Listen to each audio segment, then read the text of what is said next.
Hello everyone. We hope you're doing well. We're doing great, and we truly appreciate your ongoing support. We'd like to briefly address some comments regarding our audiobook series. Rest assured, progress is ongoing. That said, your feedback is vital. If there's a novel you particularly enjoy and want to hear more of, please let us know in the comments. Each chapter requires a financial investment, so we can only continue series that receive strong audience interest. Although we retain core names and plot lines, we make significant editorial changes to enhance clarity, pacing, and immersion. These are not simple recitations. We work hard to deliver a polished, thoughtful listening experience. Without sufficient feedback or engagement, we may need to discontinue a series. So if you're enjoying something, don't stay silent. Your input truly matters. Note, our default audio speed is 3x. If that's too fast, let us know. We're happy to adjust it. Interested in early access to unreleased audiobooks? Visit our Patreon. You'll get to experience new content before it reaches YouTube. Just to clarify, I'm a fan like you. I've purchased these novels and adapted them with care, while respecting all rights and guidelines. For updates, follow us on Facebook and Twitter, X. YouTube update: recently, YouTube flagged some of our content for including mature themes, realistic violence, and darker story elements. As a result, we've decided to stop uploading anything that violates YouTube's guidelines. If you'd like access to the full, uncut versions including the more intense or mature content, you can find them on our Patreon page, where we upload everything first. Available now on Patreon: Shattered Innocence transmigrated into a novel as an extra. Transmigrating over 10,000 years late, I was forced to become a mighty presence. I, the celestial dragon, rule the heavens through the double gate, reigning supreme in countless worlds with peace taming, Tower of God sequence strength, cultivation when you take things to the extreme. Naruto Izuno with cyst. WTF, the centuries-old ancestor in our family take concubine again. Plus 18, Ecchi, reincarnated in Bleach as a wizard. Thanks for listening and happy listening. Come closer. Let me take a look, Lin Yuan said in a casual yet firm tone. Okay. Yan Ryuayu didn't hesitate. As soon as she heard Lin Yuan's words, she stepped forward obediently. Just as she moved closer, Lin Yuan suddenly reached out and ran his fingers through her silky black hair. The wind messed up your hair a little, he said as his fingers gently smoothed it down. Yan Ryuayu's breath hitched, her already rosy cheeks deepening in color. Ah. Really? Thank you. She stammered, struggling to maintain her composure. Lin Yuan's movements were uncharacteristically gentle, carrying an unspoken intimacy that sent a strange warmth through Yan Ryuayu's heart. She didn't feel that he was taking advantage of her. If anything, after what had happened yesterday, after being carried in his arms like a princess, her perception of Lin Yuan had completely changed. There was no longer any sense of resistance toward his touch. Instead, she found herself anticipating it. Lin Yuan's lips curled into a faint smile as he turned his gaze to the side, looking at Yi Feng as if he were nothing more than air. Meanwhile, Yi Feng's expression had turned ugly, gloomy and dark, like storm clouds gathering before a downpour. Especially when he noticed Lin Yuan's eyes flicker toward him with casual indifference. It made his blood boil. He couldn't accept this. He refused to accept this. Yan Ryuayu, who had always treated him with an icy indifference, who had looked at him as if he were beneath her, as if he were no better than dirt, was now displaying such a soft, affectionate side to Lin Yuan. The way she blushed, the way she looked at him with warmth and trust, it was a stark contrast to how she had always treated Yi Feng. The difference was like heaven and earth. And Yi Feng? He was burning with jealousy. It felt as if his pride, his dignity as a man, had been crushed beneath Lin Yuan's feet. His chest heaved with barely contained fury as he watched Yan Ryuayu slip into Lin Yuan's luxury car without hesitation, her face practically glowing with happiness. At that moment, his hatred for Lin Yuan wasn't the only thing growing. He had begun to hate Yan Ryuayu as well. Dog man. Bitch. Yi Feng's fists clenched tightly. The next second, he turned and slammed one against the nearest wall with all his strength. Pain shot up his arm, but he barely felt it. The only thing filling his mind was an overwhelming thirst for revenge. Lin Yuan. The Lin family. Yan Ryuayu. The Yan family. All of them. He would trample them beneath his feet. His lips twisted into a cruel sneer as he muttered under his breath, "Just you wait, Lin Yuan. I'll bring you down. I'll destroy you, little by little, until you're nothing more than dust beneath my shoes." His body trembled with rage. But he forced himself to calm down. This wasn't some lawless foreign country. He couldn't act recklessly here. Not yet. He had already spent 3 miserable days in detention. If he did anything rash to Lin Yuan now, the punishment wouldn't be as light as before. But that was fine. Very soon. Very, very soon. A twisted smile spread across Yi Feng's lips. Fortunately, Brother King Shan has already started. By today, more than half of Lin Yuan's businesses will be ruined. Yi Feng let out a low, triumphant laugh. Imagining Lin Yuan's businesses crumbling one by one. Imagining the devastation on his face when he realized everything he built was falling apart. It was exhilarating. Suppressing his excitement, Yi Feng turned toward his car. His fingers itched to smash the steering wheel in frustration, but he held back and started the engine. He needed to confirm the results with Gu Qingshan himself. By the time he arrived at Gu Qingshan's mansion and stepped inside, he could barely contain his eagerness. Brother Qingshan, how did things go? Has Lin Yuan's business been crushed yet? A smug grin spread across Yi Feng's face as he continued, "Ha! That bastard actually dared to challenge you, the underground emperor of Xiling district. He's probably crying over his losses by now. This is just the beginning, Brother Qingshan. This is only the first step. By the time we're done, I'll personally grind Lin Yuan and his entire family into the dirt." His excitement was palpable. But Gu Qingshan, who was lounging on the sofa, remained eerily silent. Yi Feng's brows furrowed slightly as he noticed the unsettling gloom on Gu Qingshan's face. Something wasn't right. "Brother Qingshan?" he called hesitantly. "Why are you so quiet? Are you still hungover? Come on, man. Today is supposed to be a day of celebration. Let's drink again." Finally, Gu Qingshan moved. He lifted his gaze slowly, his expression unreadable.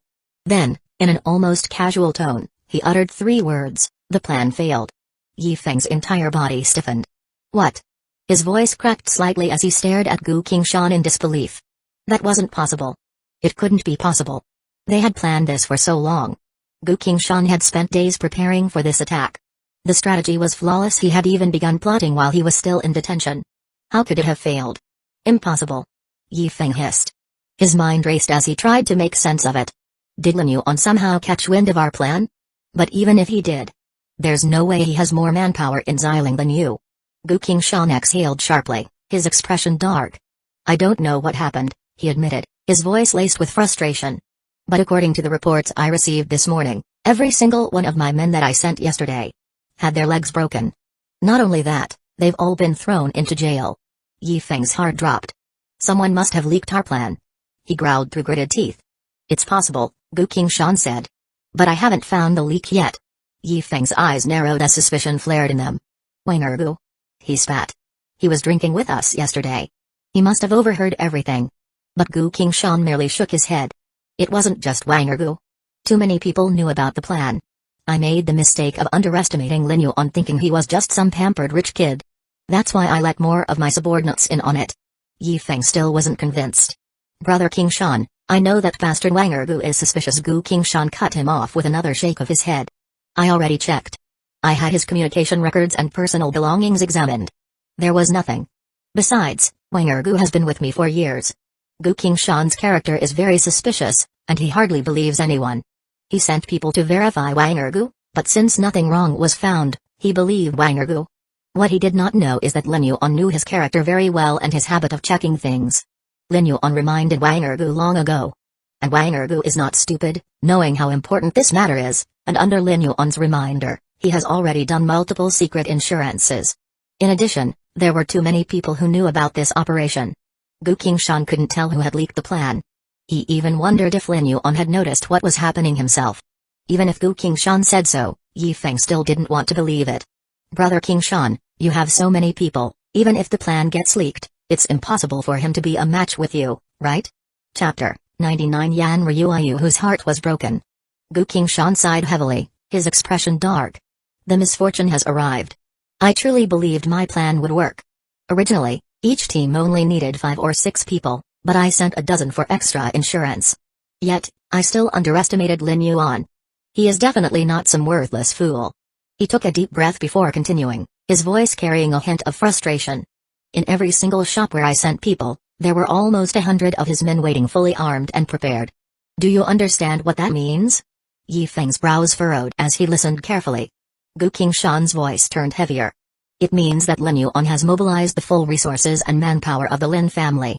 Yesterday, I thought he was just another arrogant, face-saving, naive rich second-generation heir. But the truth is, I was the fool for thinking so." Yi Feng's expression stiffened as he absorbed this information. "Wait, you're saying?" Yi Feng stood up abruptly, unable to remain seated after hearing those words. Gu Qingshan nodded grimly and continued, and it doesn't end there. Hundreds of my subordinates have been arrested, and every single one of them had their legs broken. Every person locked up requires tens of thousands of yuan in bail money to be released. This isn't just bad luck. Lin Yuan must have coordinated with the authorities to ensure this happened. A dangerous glint flashed across Yi Feng's eyes. Those useless fools couldn't even complete such a simple task. And now they've ended up crippled? He clenched his fists, his tone filled with disgust. They're nothing but trash. With their legs broken, they're completely worthless now. Gu Qingshan shook his head, his gaze unwavering. You can't see it that way. These people have followed me through thick and thin. They've helped me with many things over the years and put in hard work. If I abandon them now, how will I ever expect loyalty from others in the future? He took a deep breath and added, besides, because of this disaster, I've lost a full third of my forces. If I don't rescue them, it will be even harder to recruit new people. No one will want to work for me if they know I don't protect my own. Yi Feng gritted his teeth, his jaw tightening. So, in other words, Brother Qingshan, because you wanted to help me get revenge, you now have to spend millions on bail and medical expenses? Gu Qingshan let out a long exhale before shaking his head again. No, it's not just millions in bail. On top of that, we must compensate for all the damages caused to the stores. And it's not just normal compensation, it's double the amount. He clenched his fists. Every single time, Lin Yuan's men waited until my people caused significant damage before stepping in and restraining them. That means I have to pay millions in store repair fees, bringing the total cost of this incident to nearly tens of million yuan. His voice dropped to a cold tone. This was Lin Yuan's plan all along. He set a trap for us, and we walked right into it. Yi Feng's face turned ashen. His hands trembled with fury. He finally understood why Lin Yuan had looked at him with that condescending gaze back at the Yan family's house. He had thought it was simply because of the embarrassment he suffered that day, but it turned out there was far more behind that mocking expression. Even here, in Xiling district, where Gu Qingshan was known as the Underground Emperor, they had suffered such a humiliating defeat. Could it be that we can only knock out our teeth and swallow it in our stomach? Yi Feng rarely suffered a loss, let alone such a big loss. At this time, he wiped his fists tightly, his face full of anger. Yi Feng muttered through gritted teeth. He had rarely suffered losses in his life, and certainly never one of this magnitude. His fists tightened to the point where his knuckles turned white, his entire body brimming with rage. Gu Qingshan sighed, his tone calm but firm. Yes. Our skills weren't as good as his, so this time, we can only eat the bitter fruit of our failure. Gu Qingshan has experienced a lot of setbacks, so his reaction was not so violent. He looked at Yi Feng meaningfully before continuing, but this isn't over. We'll endure for now, bide our time, and when the opportunity comes, we'll make him pay. Yi Feng inhaled deeply before nodding. You're right. It's such a shame that this is Jiangbai and not some foreign country. If we were outside the country, I would have already had him killed. No genius doctor could save him. A sudden thought flashed through his mind, and his expression changed slightly. Wait. Medical skills. Yi Feng's lips curled into a sinister smile. He had been frustrated earlier because he hadn't been able to use his medical expertise to save Song Juan and build a relationship with the Yan family. But if he couldn't use his skills for that, he could certainly use them to harm Lin Yuan instead. A slow, dark smile spread across Yi Feng's face. He was already formulating a plan, a way to make Lin Yuan suffer in ways he couldn't even imagine. Meanwhile, on the other side of the city, Lin Yuan was driving, while Yan Ruiyu sat in the passenger seat, casting curious glances his way every few moments. She had no idea where they were going. After some time, she finally spoke up. Where are we headed? Lin Yuan kept his eyes on the road, his voice relaxed. Yuhi Equestrian Club. Yan Ruiyu blinked, slightly taken aback. An equestrian club? She repeated, her tone carrying a trace of doubt. That's right, Lin Yuan confirmed. Have you ever ridden a horse before? He asked. Ridden a horse? Yan Ruiyu murmured, momentarily stunned.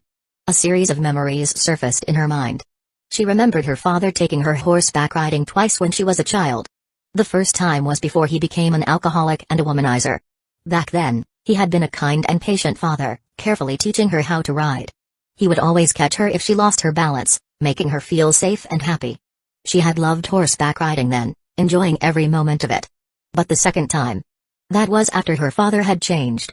By then, he had already started drinking excessively, cheating openly, and neglecting his family. He didn't even glance her way when she fell off the horse that day. Instead, he had been too busy flirting with another woman. That fall had been more than just physical, it had shattered something deep inside her.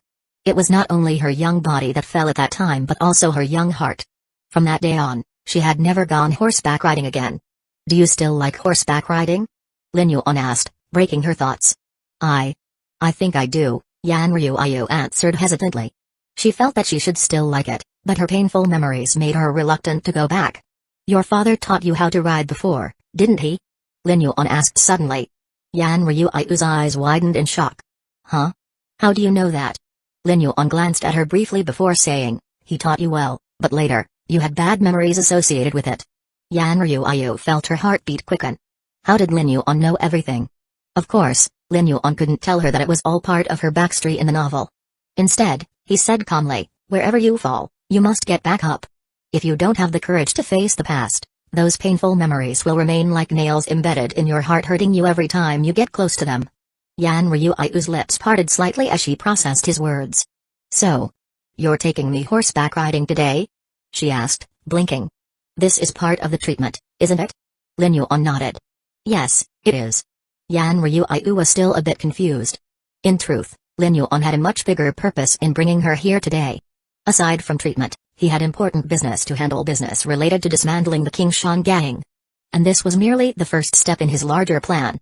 Soon, they arrived at the Yuhi Equestrian Club. As Yan Ryu stepped out of the car and looked at the entrance, her eyes widened in shock. Although the club had been renovated, she recognized it immediately. It was the same equestrian club her father had brought her to all those years ago. A wave of emotions surged in her chest, and she instinctively resisted going inside. "Let's go," Lin Yuan said lightly. He noticed her hesitation but ignored it, stepping forward without looking back. Yan Ryu hesitated for a moment, then, slowly, she followed him inside.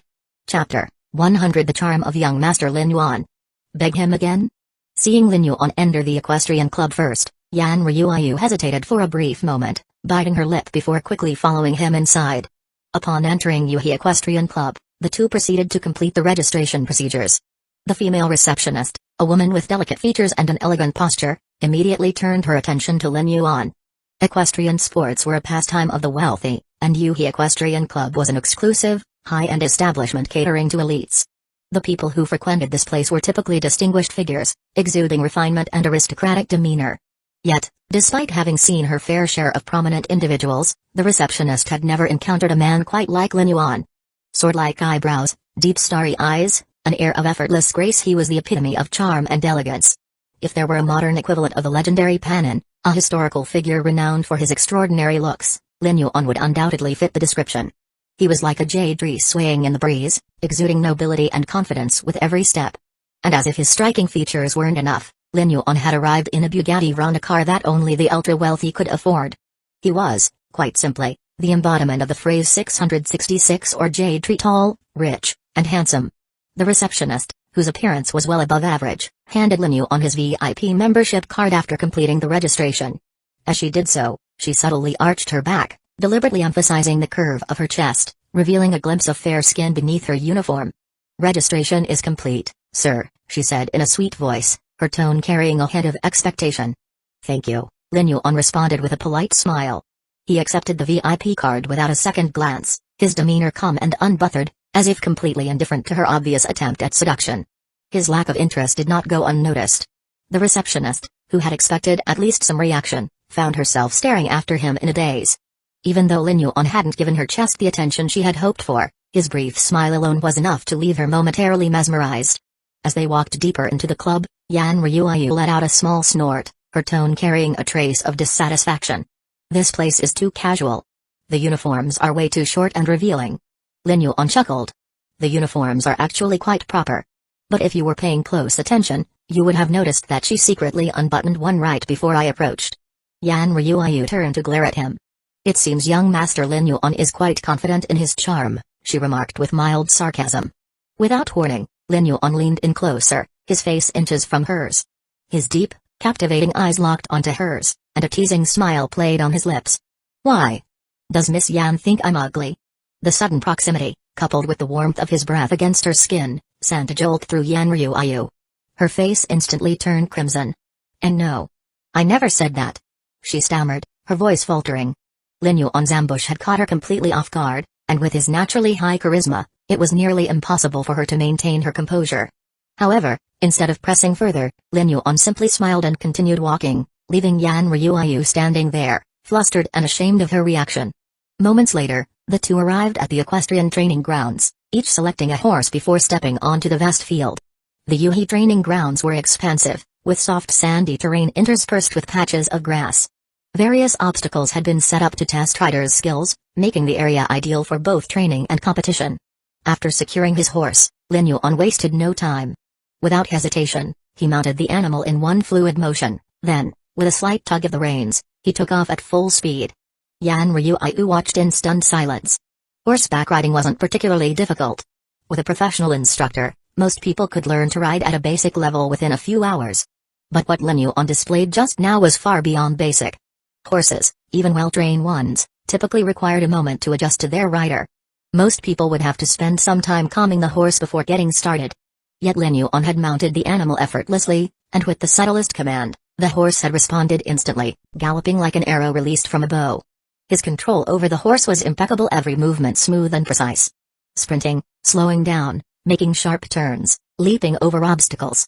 Lin Yuan performed each action with such skill that it seemed as if the horse were merely an extension of his own body. Onlookers, including several professional trainers at the club, those professional coaches originally saw the attire of Lin Yuan and Yan Ryuayu, two rich young master and young miss, and they were ready to come over and recommend themselves. But now, those same trainers stood frozen in admiration, their earlier thoughts of offering lessons turning into silent acknowledgement of Lin Yuan's superior skills. Yan Ryuayu, too, found herself captivated. Since childhood, she had always admired those who excelled at horseback riding, and she had assumed only trained professionals could achieve such mastery. Yet Lin Yuan, his medical expertise, his musical talent, his enchanting singing voice.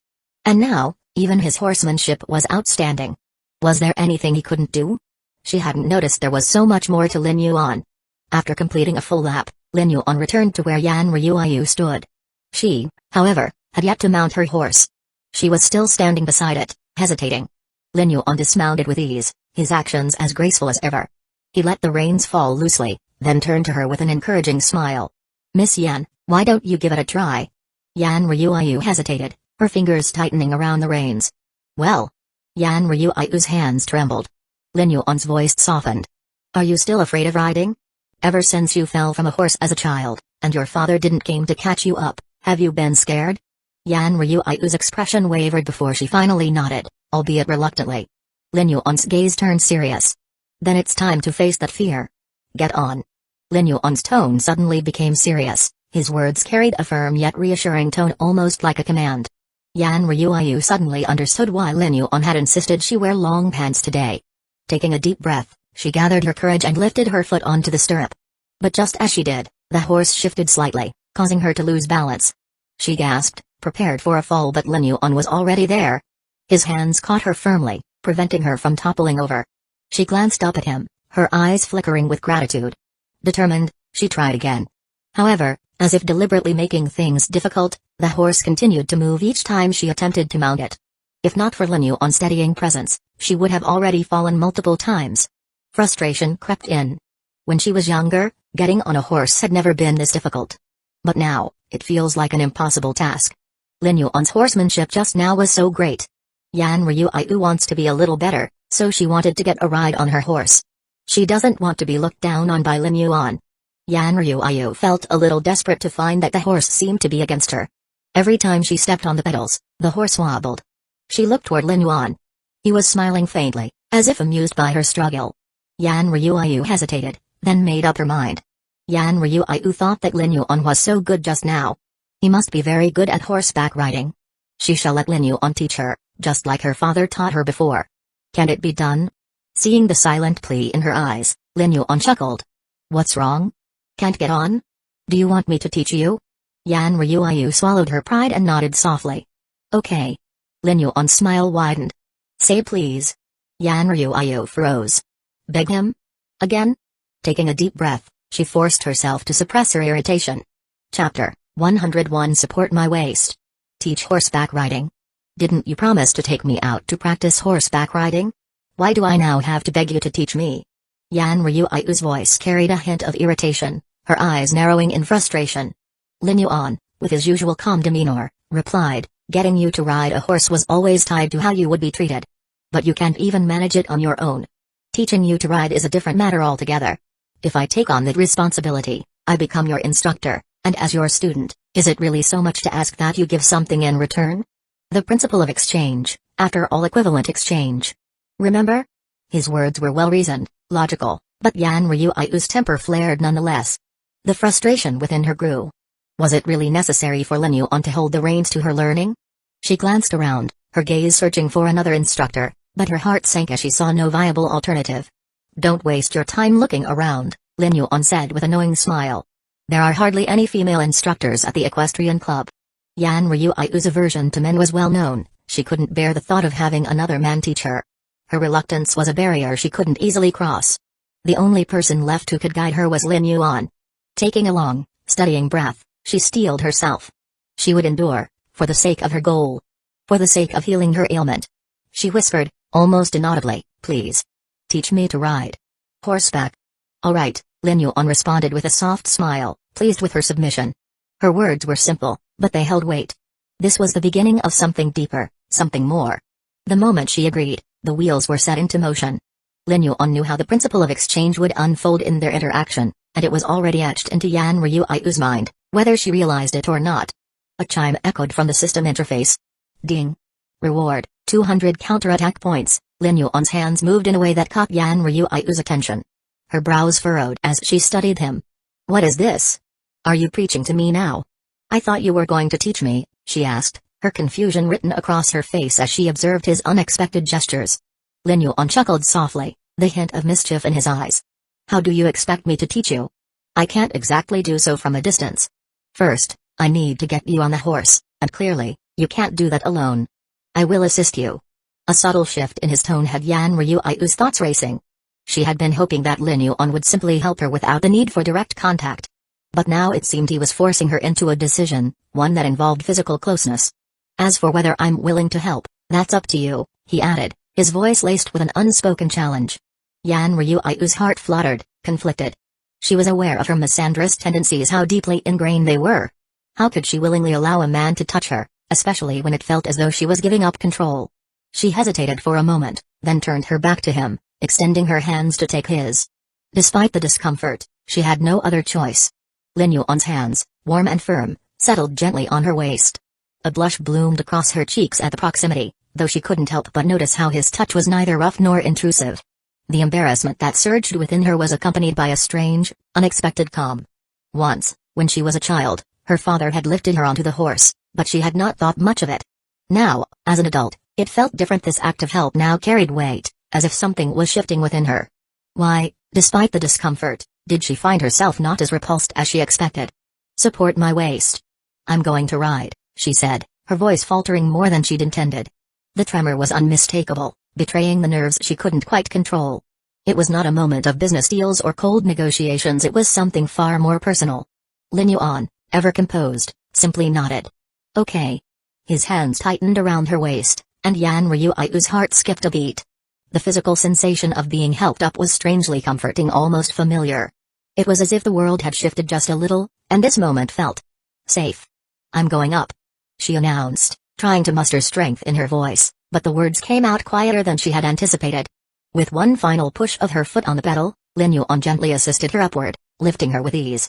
The motion was fluid and unhurried, and soon, she found herself perched on the back of the horse. Her breath caught in her throat as the nerves subsided, replaced by a rush of excitement. Huh. Huh. Yan Ryu exhaled shakily, her palms damp with sweat. The anxiety had been overwhelming, but when she realized she was now atop the horse, her face broke into a delighted smile. For a moment, the usual icy composure melted away. Lin Yuan observed her, his eyes lingering on her face as she laughed, her expression transformed. The once cold facade was now replaced with something warmer, something softer. He could not help but smile at the sight. The other men in the training grounds couldn't suppress their envy as they watched the interaction unfold. Their gazes narrowed, green with jealousy, as Lin Yuan's hands lingered on Yan Ryui's waist. Their discomfort was palpable, the bitterness of seeing Lin Yuan so intimately close to someone they admired. Meanwhile, the women, unable to tear their eyes away from the pair, seemed to quietly resent the closeness between the two. Every time they glimpsed Lin Yuan's hand supporting Yan Ryui's delicate waist, They felt a sharp pang of longing. After a few moments, Yan Ryu adjusted herself, finding her balance atop the horse with surprising ease. Her natural aptitude for horseback riding made the transition smooth, and soon, she was riding confidently, the fear dissipating like morning fog. Lin Yuan, noticing her stability, withdrew his hands from her waist. It was a small gesture, but Yan Ryu felt a strange sense of emptiness as his touch left her body. Had she grown so accustomed to it that she didn't want to let go? Unconsciously, her hand reached out to grab one of Lin Yuan's, her fingers closing around his with a surprising urgency. Lin Yuan looked at her in mild surprise, but before he could speak, Yan Ryu's voice, shaky yet determined, filled the air. "I'm afraid of falling, Lin Yuan. Please, hold on to me." His lips curved into a faint smile, and with a soft chuckle, he nodded. "Of course." With that, Yan Ryu relaxed, feeling the comforting warmth of Lin Yuan's hand in hers as she gently guided the reins. The warmth spread through her chest, a sensation she hadn't expected to find. Ding! Yan Ryu's favorability +1. Reward, 200 counterattack points. The system's prompt appeared, but Lin Yuan paid it little attention. Instead, he watched as Yan Ryu's expression softened, her lips curving into a quiet, contented smile. He knew that this moment this connection was significant, and it wasn't just about horseback riding anymore. As the ride continued, Lin Yuan's gaze subtly shifted toward the horse's back. With a quiet, deliberate movement, he pinched a part of the horse's back, and the animal suddenly shifted into action. The horse jolted and bucked, sending Yan Ryu's heart into a frantic beat. The wild movement startled her, but she held on, determined not to let go. Chapter 102. Do I look like your father? Yan Ryu, perched confidently on horseback, was suddenly caught off guard by an unexpected shift beneath her. Her fingers tightened around the reins, instinctively reaching for Lin Yuan's hand, but her efforts proved fruitless. Within seconds, she lost her balance entirely, her body teetering dangerously as she was thrown from the horse. In that heart-stopping moment, she felt an eerie wave of panic grip her heart, a déjà vu of a time from 10 years ago. A torrent of emotions washed over her: panic, helplessness, despair, and an overwhelming sense of heartbreak. Her heart raced as her body plummeted toward the ground, and just when she thought all was lost, two strong hands grasped her, preventing her from hitting the ground. The warmth of the arms around her was soothing, their strength a comforting contrast to the chaos of the fall. Yan Ryu blinked in surprise, lifting her gaze, only to find that it was Lin Yuan who had caught her. Lin Yuan, the very person she hadn't expected to be there to save her. "I do remind you of your father?" Lin Yuan's voice broke through her thoughts. The question took Yan Ryu by surprise. Her breath hitched, a puzzled frown forming on her face. "It's a little familiar," she admitted, her voice softer than she intended. Lin Yuan's warm embrace did indeed remind her of the kind of warmth she had once yearned for in her father's arms. Without realizing it, she instinctively leaned into him, her body pressing closer to the safety of his hold. But in the next instant, realization struck. "Wait a minute. Did you do something to the horse just now?" she asked, her tone sharp with suspicion. Before the horse began to act up, she had seen Lin Yuan's hand move in an unusual way. There had to be something more to it. So, she guessed Lin Yuan must have done something to the horse and deliberately made her fall. Lin Yuan met her gaze, and rather than deny it, he simply nodded.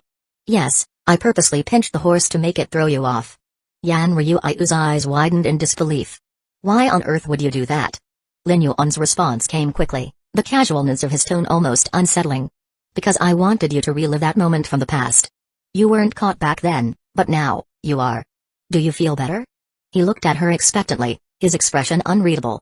"If I told you that I purposely made you fall just so I could catch you, would you say you liked it?" Lin Yuan added, a hint of mischief dancing in his voice. Yan Ryu froze. What was he saying? The absurdity of the situation was overwhelming. How could he ask if she liked being manipulated in such a way? But even as the anger started to well up inside her, she couldn't ignore the faint stir of warmth she felt from being caught by him.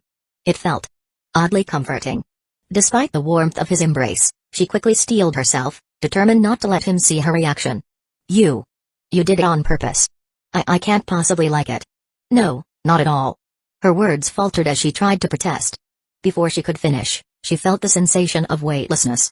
"If you don't like it, then I'll let go," Lin Yuan said, his voice calm. With a soft thud, Yan Ryu landed on the ground with an unceremonious bump. Her face turned bright red, a mixture of shock, disbelief, and frustration written across her features. Did he just let her fall after all that? What is this? He held a beautiful woman, and upon being asked if she liked it and before even finishing her words, he let go and let her fall to the ground? The ground beneath her was soft, a cushion of grass, so the impact wasn't too painful. Still, the shock of the fall left her feeling somewhat shaken, though the only real discomfort she felt was in her buttocks. Lin Yuan stood over her, a smile tugging at the corner of his lips. "Get up, Miss Yan. Did your behind get stuck to the ground, or are you planning on staying there?" Yan Ryuiu's face flushed with embarrassment, and without thinking, she shot him a glare. The smile on Lin Yuan's face only served to irritate her more. Seeing Lin Yuan smile, Yan Ryuiu didn't know why, but she wanted to punch him. She opened her mouth to retort, but even though Lin Yuan stretched out a hand to help her get up, she chose to get up on her own, her pride refusing to accept help. After the awkward incident, she decided to continue her horseback training, determined not to let Lin Yuan have the last laugh. For a while, Lin Yuan stood nearby, seemingly content to watch her practice, waiting for something to unfold. But as the minutes passed, Yan Ryuiu began to feel the strain of her efforts. After practicing for a while, Yan Ryuiu got a little tired. Unable to ignore the growing discomfort, she found a spot to sit beside Lin Yuan, her face scrunched up in frustration. She chewed on her lip for a moment, then finally, with a sigh, she turned toward him. "So, about your blind date. What happened?" Lin Yuan flashed her a knowing smile. "What about it, Miss Yan?" he asked, his voice playful. Yan Ryuiu's face heated up as she stammered, clearly a little embarrassed. "I mean, how did it go?" she asked, trying to appear casual. Lin Yuan's smile widened. "Miss Yan seems quite concerned about my love life. I remember how you cheered me on before the blind date." Her heart skipped a beat at his mention of her encouragement. Was he teasing her? But when she heard his next words, her heart sank. It didn't work out. Relief washed over her in an instant, though she quickly masked her reaction with a feigned expression of sympathy. "Oh, I'm sorry to hear that," she said, though a small part of her was undeniably pleased. Yan Ryuiu was relieved when she heard that it didn't work out, but she quickly restrained her uncontrollable joy and pretended to be regretful. Lin Yuan, however, seemed unconcerned. "It's all right. Not everything works out. But my parents are planning to find me 10 more blind dates soon." He grinned mischievously. 10? Yan Ryuiu echoed, her nerves returning in full force. "Is it necessary?" Yan Ryuiu became nervous again. Lin Yuan gave her an almost smug glance. "Well, my parents insist. But it's not like I have much say in the matter. By the way, how about your blind date? Does she look good?" Yan Ryuiu asked casually, pretending not to care. She quickly brushed it off, trying to act unaffected. "Oh, I don't care. I'm just curious." Lin Yuan smirked. "In time, you meet her. You'll see." Yan Ryuiu was taken aback when she heard Lin Yuan's words. Then followed Lin Yuan's sight. Looking at the gate of the training ground, there were dozens of people riding horses. At that, Yan Ryuiu's attention was drawn to the sound of approaching horses. Dozens of riders were entering the training ground, each dressed in expensive, luxurious clothing. Among them, one woman stood out, a beautiful, mixed-race girl. One of the girls is very eye-catching. She had long blonde hair. And under that long golden hair is a beautiful face with exquisite beauty, as delicate as a mixed race. Even if she is wearing loose-fitting breeches and tops, one can see that the proportions of the figure are exceptionally bigger. Yan Ryuiu's eyes narrowed as she recognized her. Lin Yuan squinted his eyes. This mixed-raced blonde woman is no one else, but Qiao Xiang, his blind date. However, Lin Yuan's gaze wasn't on her. His eyes scanned the crowd, focusing on a handsome, yet pale man in the distance. However, his goal today is not Qiao Xiang, but a man in the crowd who looks handsome but has a pale face. His name is Tang Bowen, the young master of the Tang family. The Tang family is also one of the top families in Jiangbai. Although they are a bit inferior to the Lin family, the Tang family's lineage and official status are not as small as a real estate-based family. The Tang family has a lot of real estate in Jiangbai, and Tang Bowen naturally has some control over them as a young master of the Tang family. In the Xiling district, some of the properties belong to Tang Bowen. Among them are several buildings, which are related to Gu Qingshan and the Qingshan gang. And Lin Yuan wanted to buy those buildings from Tang Bowen. According to Lin Yuan's understanding of Tang Bowen, the transaction would either not push through, or it would be overpriced. Moreover, a direct trade will scare the Qingshan gang, so Lin Yuan planned to come to the Equestrian Club today to get these buildings directly from Tang Bowen. Tang Bowen and others like to come to the Equestrian Club, and Qiao Xiang likes to come also to win the money of their rich second generation. The freedom-loving queen who thinks capitalism is a dirty word. In addition to Yan Ryuiu's matters, this is the reason why Lin Yuan went to the Equestrian Club today. When Lin Yuan saw Qiao Xiang and the others, Kiao Siang also saw Lin Yuan. As the two locked eyes, Kiao Siang's anger flared. She stormed toward Lin Yuan, fury radiating from her every step. Chapter 103 500,000 per game. Winner takes all. When Lin Yuan mentioned that his blind date would be arriving in just a few minutes, Yan Ryuayu instinctively turned her gaze forward. With her intuition as a woman, she immediately looked at Kiao Siang, and in an instant, she was certain this girl had to be Lin Yuan's blind date. Especially upon noticing the emotions flickering in Kiao Siang's eyes, Yan Ryuayu became 100% sure of her assumption. Then, without hesitation, Kiao Siang suddenly rushed toward them at full speed. Yan Ryuayu was momentarily stunned. Does this girl like Lin Yuan that much? She looks as if she's about to throw herself into Lin Yuan's arms the moment she sees him. That was the most logical explanation Yan Ryuayu could come up with after all, considering Lin Yuan's outstanding appearance, his immeasurable wealth, and his unmatched charisma. It wouldn't be surprising if women couldn't help but be drawn to him. However, the next second, Kiao Siang's actions completely shattered Yan Ryuayu's expectations. The moment she reached Lin Yuan, Kiao Siang didn't act like a love-struck girl swooning over her Prince Charming. Instead, she angrily pointed at him and shouted, "Lin Yuan! I finally caught you. Let's see if I don't beat you to death today." Without waiting for any reaction, Kiao Siang fiercely grabbed Lin Yuan's wrist, her grip as tight as iron. Hearing Kiao Siang's furious exclamation, Yan Ryuayu immediately realized she had misunderstood everything. Her beautiful eyes flickered as she observed the scene, reassessing the situation. On the other hand, Lin Yuan remained completely unfazed as he looked at Kiao Siang, his expression as calm as ever.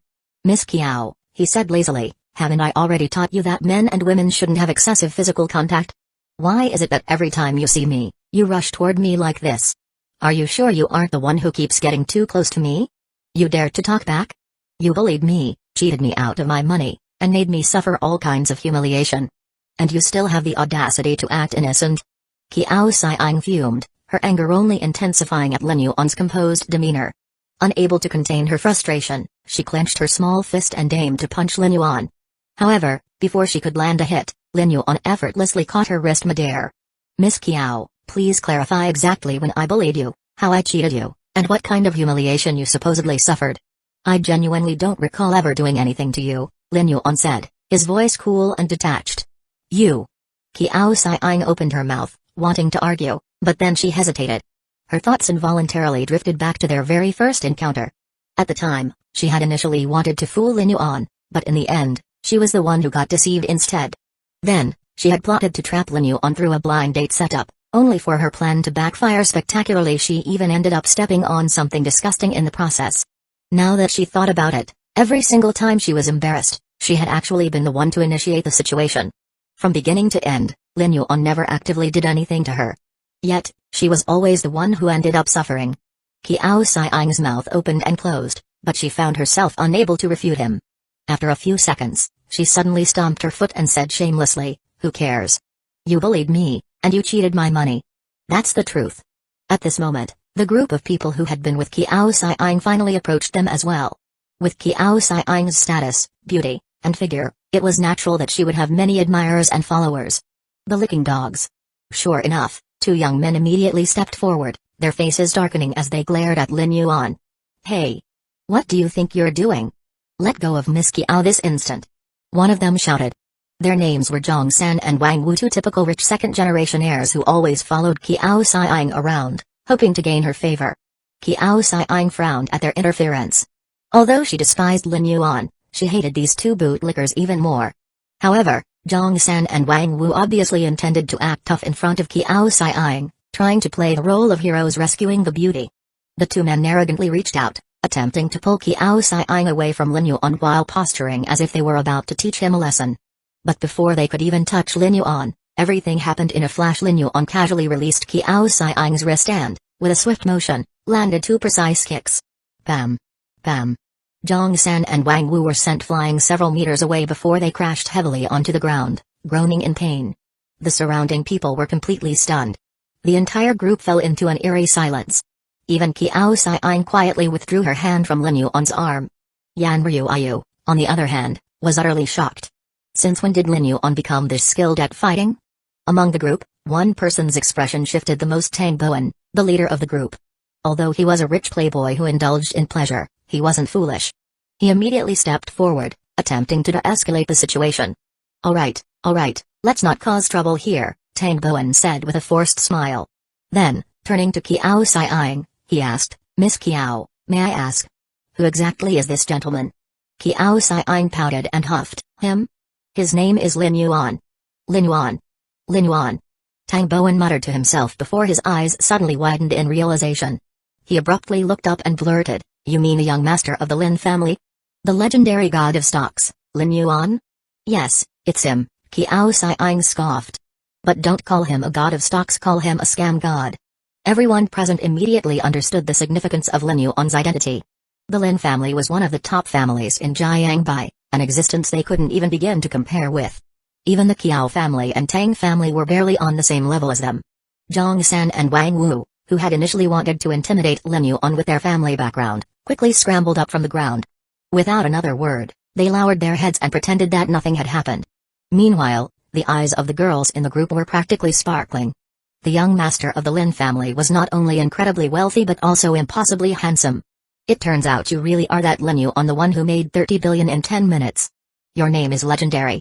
Tang Bowen exclaimed, his tone full of admiration. Thank you, Lin Yuan replied indifferently. Tang Bowen then turned back to Kiao Siang and asked, Miss Kiao, what exactly is your dispute with Master Lin? Kiao Siang opened her mouth to answer, but no words came out. She had no valid argument. Tang Bowen, sensing the tension, quickly came up with an idea.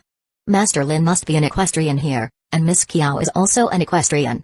Well, let me boldly advise. Let's not fight and hurt physically. Since we are already on the racetrack, let's use horsemanship to resolve grievances, how about that? He suggested. Lin Yuan immediately saw through Tang Bowen's motive. This guy was obviously interested in Kiao Siang and was trying to help her. After all, Kiao Siang is not only a mixed-race beauty but also has the Kiao family behind her. In the original novel, Tang Bowen was beaten several times by Yi Feng, the protagonist, because of Kiao Siang. And now Tang Bowen intends to help Kiao Siang. He doesn't know Lin Yuan's equestrian skills, but he knows how good Kiao Siang's equestrian skills are. When Kiao Siang studied abroad, she often raced horses. Sure enough, after hearing Tang Bowen's words, Kiao Siang's eyes lit up. Yes. Let's use horsemanship to compare who is better. Lin Yuan, if you lose, you'll give me back the money you scammed from me. Still, Lin Yuan smirked. Miss Kiao, when did I cheat you? It's not impossible to compare. I can give money if I lose, but what about your bet? Lin Yuan smiled. Tang Bowen hurriedly said, just follow our usual rules. 500,000 yuan per game. Winner takes all. Tang Bowen explained the rules. That is, everyone who participates in the race has to pay a deposit of 500,000 yuan, and whoever reaches the finish line first can get the deposit of all other participants. Kiao Siang, who is already good at horse racing, often comes here to race to earn money from the rich second generation. Kiao Siang knew that Lin Yuan would not admit the money that he cheated from her, so she nodded and said to Tang Bowen's proposal, yes. Lin Yuan chuckled. No problem. Seeing this, Tang Bowen was relieved. Then it is settled. Tang Bowen announced. Kiao Siang then added, but today, I'm adding another rule: we must race at least 3 times. Chapter 104 Initiative. Kiao Siang looked at Lin Yuan, her sharp gaze locking on to him as she calculated her winnings. If she beat him in just 1 round, she would only earn 500,000 yuan at most. That amount was far from enough to soothe the resentment simmering inside her. No, she needed to make sure he played multiple rounds, ensuring a more significant gain. That way, even if he lost the first match, he would still have to continue competing with her. With that in mind, she took a deep breath and said, let's make it more interesting. 1 round isn't enough. We'll play more. Alright, Lin Yuan replied without hesitation, nodding casually. His calm response caught Kiao Siang slightly off guard, but excitement quickly took over. She clenched her fists in anticipation. This was perfect. Soon, the participants selected their horses and mounted them, preparing for the race. Among those joining the competition were Kiao Siang, Lin Yuan, and Tang Bowen. A few other wealthy second-generation heirs, including Zhang San and Wang Wu, also entered the race. These young men were quite skilled in equestrianism. After all, they wouldn't have made a habit of frequenting the equestrian club if they weren't at least competent riders. A silent agreement had already formed among them. They couldn't surpass Lin Yuan in terms of family background or power. But here, on the racetrack, they had an opportunity. They would use their superior riding skills to try and defeat him. It was, in its own way, a small but satisfying victory. Seated confidently on her horse, Qiao Xiang shot Lin Yuan a mocking glance and smirked. Let's see what tricks you try to pull this time. You won't be able to cheat your way through this race. I'm taking that 1.5 million yuan from you. The deposit had already been collected before the race began, so she wasn't worried about him backing out.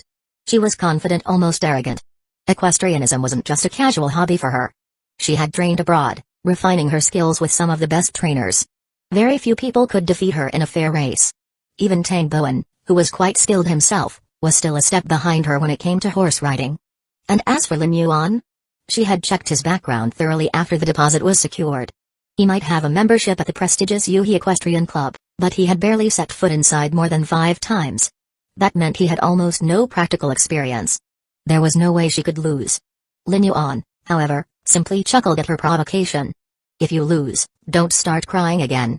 Hearing his words, Qiao Xiang's expression darkened. She gritted her teeth in frustration. We'll see who ends up crying today.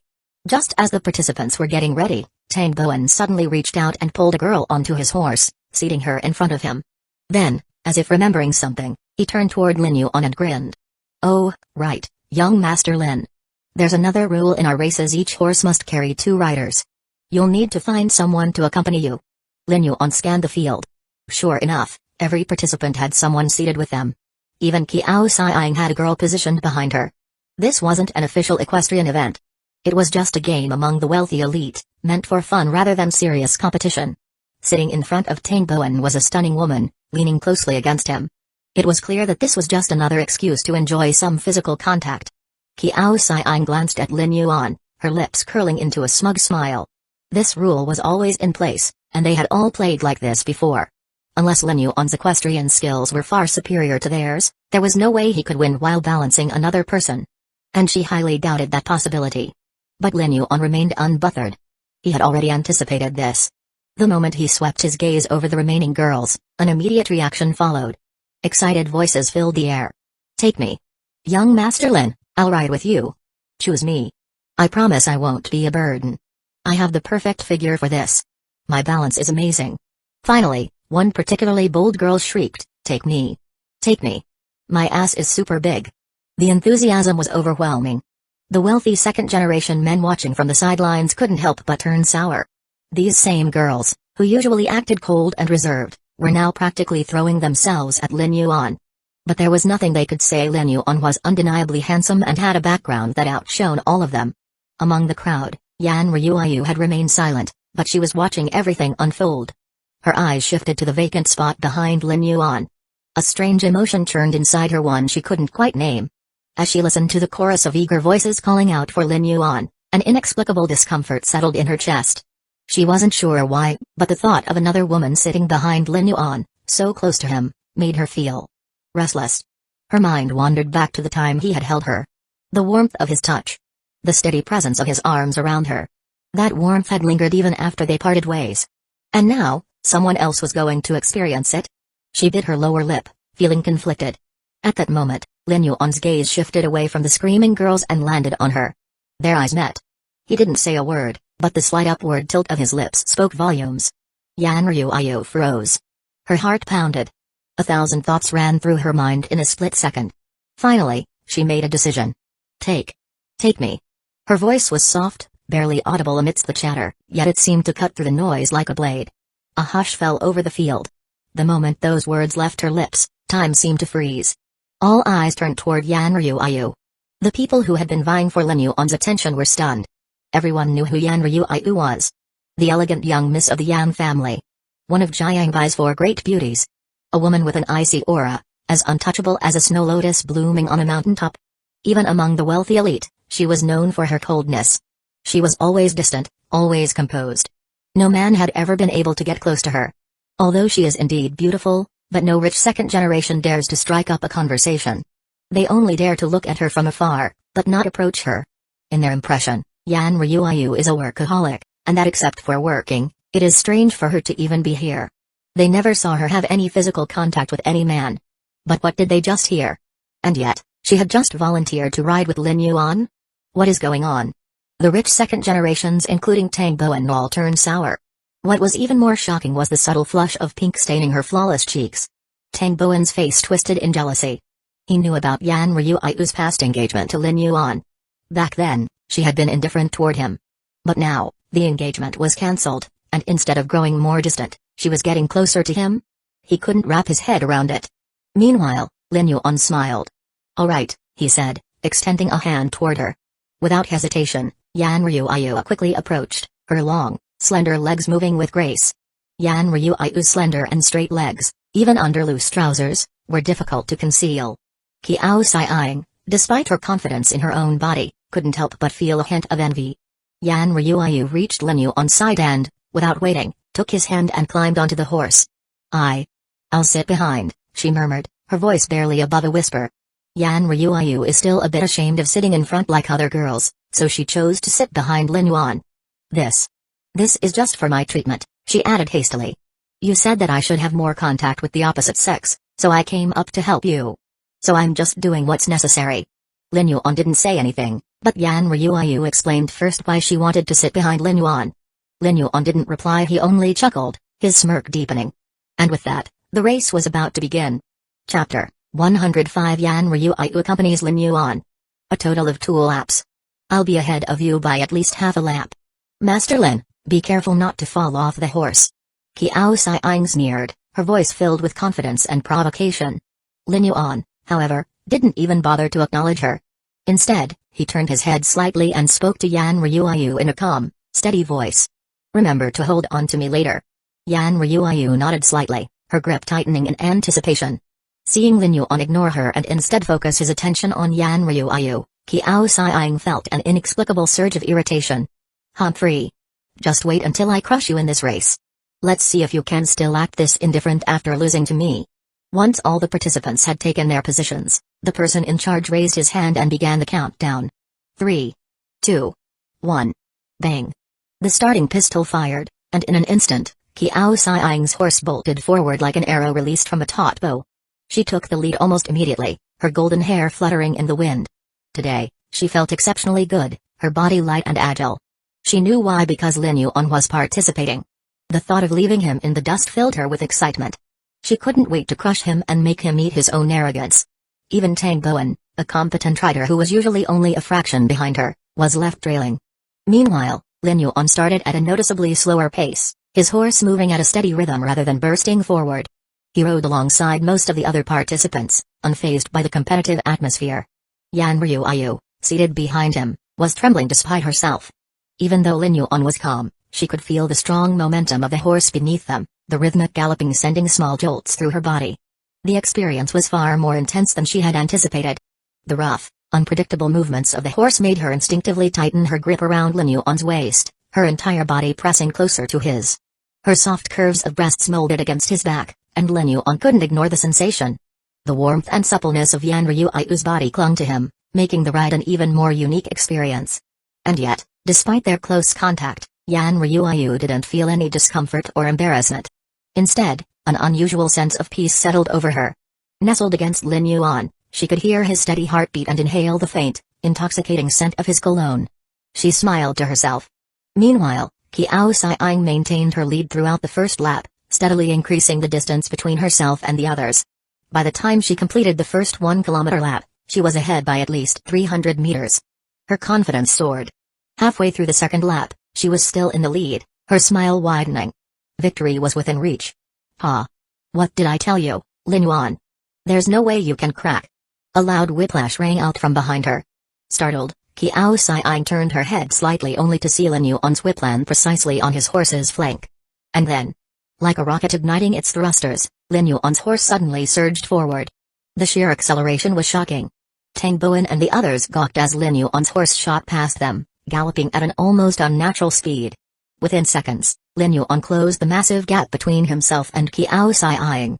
Her heart pounded in disbelief. What the hell?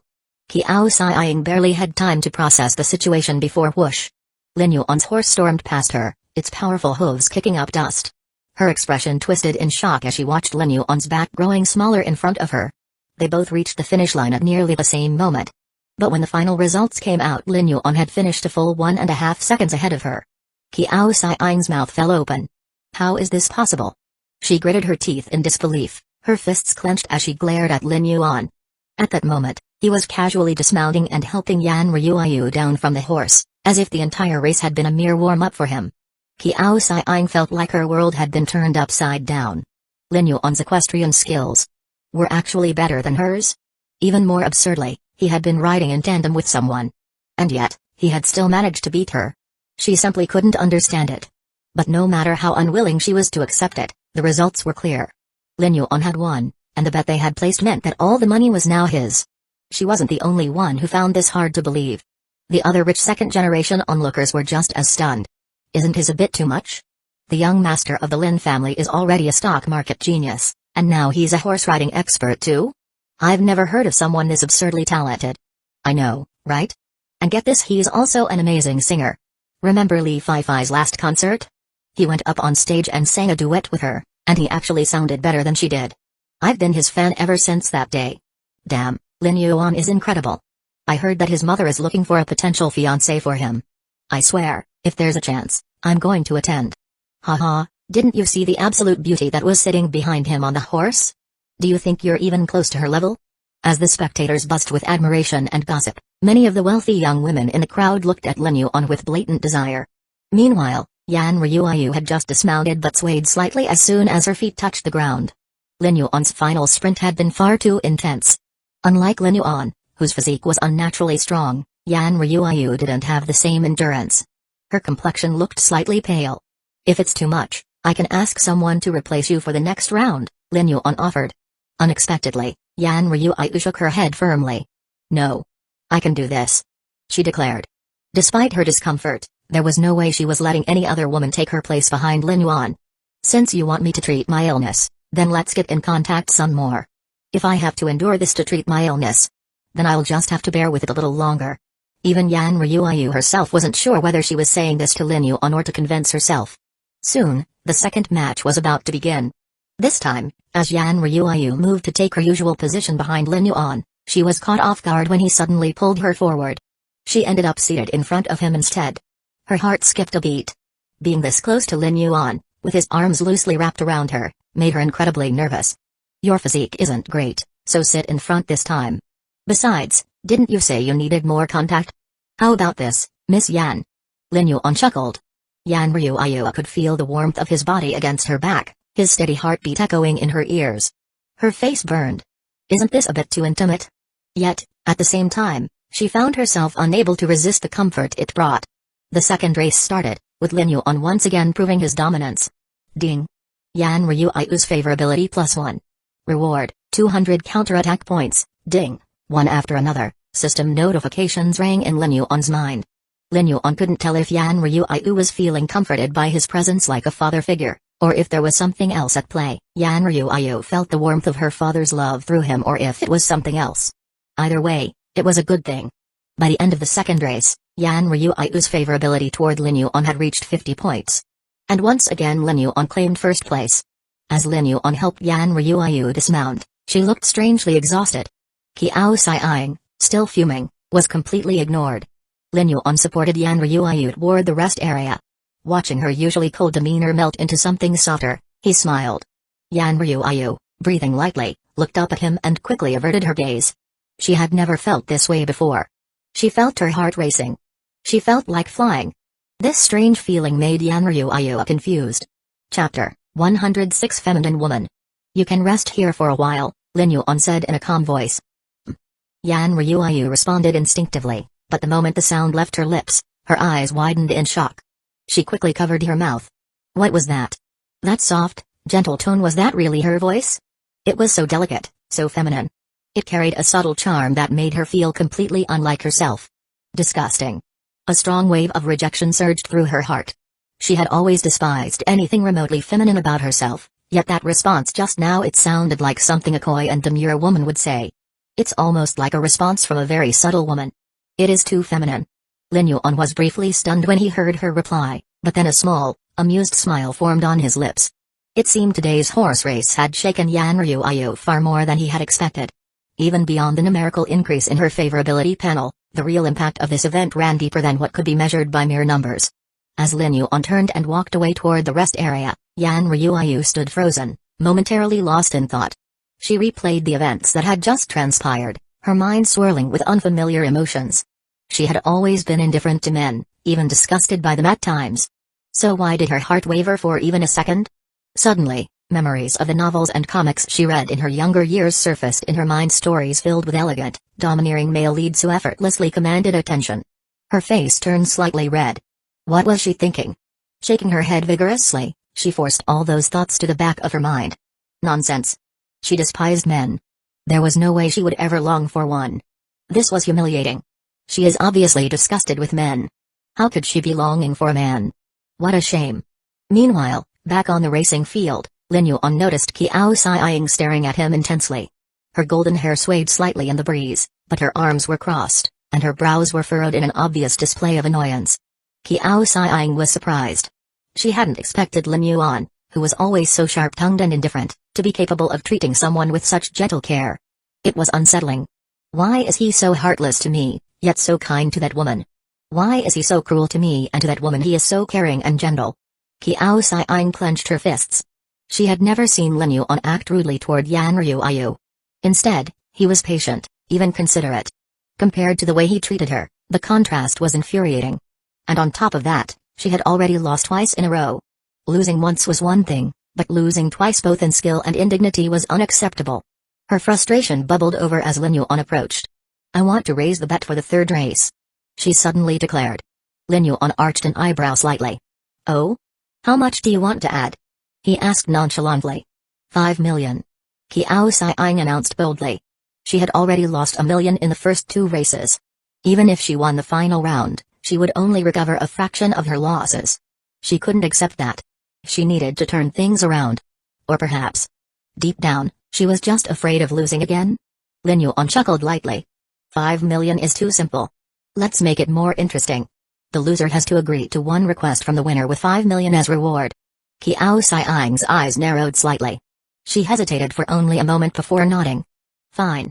But on one condition: the third race won't be held on this standard track. We'll do a cross-country race instead. Cross-country horse racing was far more challenging than ordinary races. The course would take them through forests, uneven hills, and natural obstacles, making it at least 10 times more difficult. Unlike traditional horse racing, which was all about speed and technique, cross-country racing required endurance, adaptability, and quick decision-making. While cross-country races were rare in China, Qiao Xiang had participated in them multiple times while abroad. She wasn't going to gamble blindly. This was her best shot at defeating Lin Yuan. This is why she decided to battle against Lin Yuan with this idea. Otherwise, she would be stupid to give all the money to Lin Yuan without even a chance to win. Lin Yuan gave a small nod. Sounds good to me. Qiao Xiang glanced toward the other rich second-generation spectators. It's too boring with just the two of us competing. Let's get more people to join.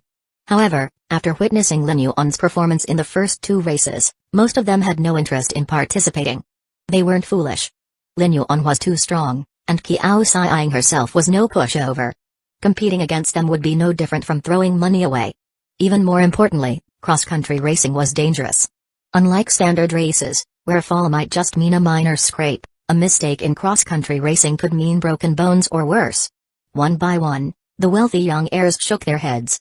TCH. Why are you all so cowardly? You guys act fearless when chasing after women, but now you're scared? Qiao Xiang scoffed, glancing at them with disdain. At this moment, she found Lin Yuan much more pleasing to the eye. At least he had the courage to participate, unlike these so-called rich elites who were backing away in fear. Lin Yuan smirked. I'll count to 3. If anyone still wants to join, step forward. After speaking, he immediately began counting. 1, 2, 3. Tang Bowen hesitated. 5 million was a lot of money. And while he wasn't bad at horsemanship, cross-country racing was an entirely different beast. Even if Lin Yuan wasn't an expert, Qiao Xiang clearly had experience. Competing against her was a daunting prospect. Yet, just as he was considering his options, Lin Yuan suddenly clapped his hands together. All right then. Tang Bowen will be joining us for the third and final race. Tang Bowen blinked in confusion. Wait. What? He hadn't moved. He hadn't agreed to anything. He quickly looked around only to realize that the others, like Zhang Sana and Wang Wu, had subtly taken a step back while he stood frozen in place. Damn it. They had tricked him. Fuck. Tang Bowen muttered under his breath. He had no choice now. With the competitors set, the next step was selecting new horses. The previous 2 races had already exhausted their original horses, and given the grueling nature of cross-country racing, they needed fresh mounts. Since all 3 of them were distinguished guests, the Yuhi Equestrian Club opened the stables, allowing them to choose from the best horses available. As Lin Yuan approached the stables, a young female steward noticed him immediately. Her eyes had been on him from the moment he arrived at the club. He was just too handsome. The way he had raced earlier, fast, aggressive, confident, made him even more charming in her eyes.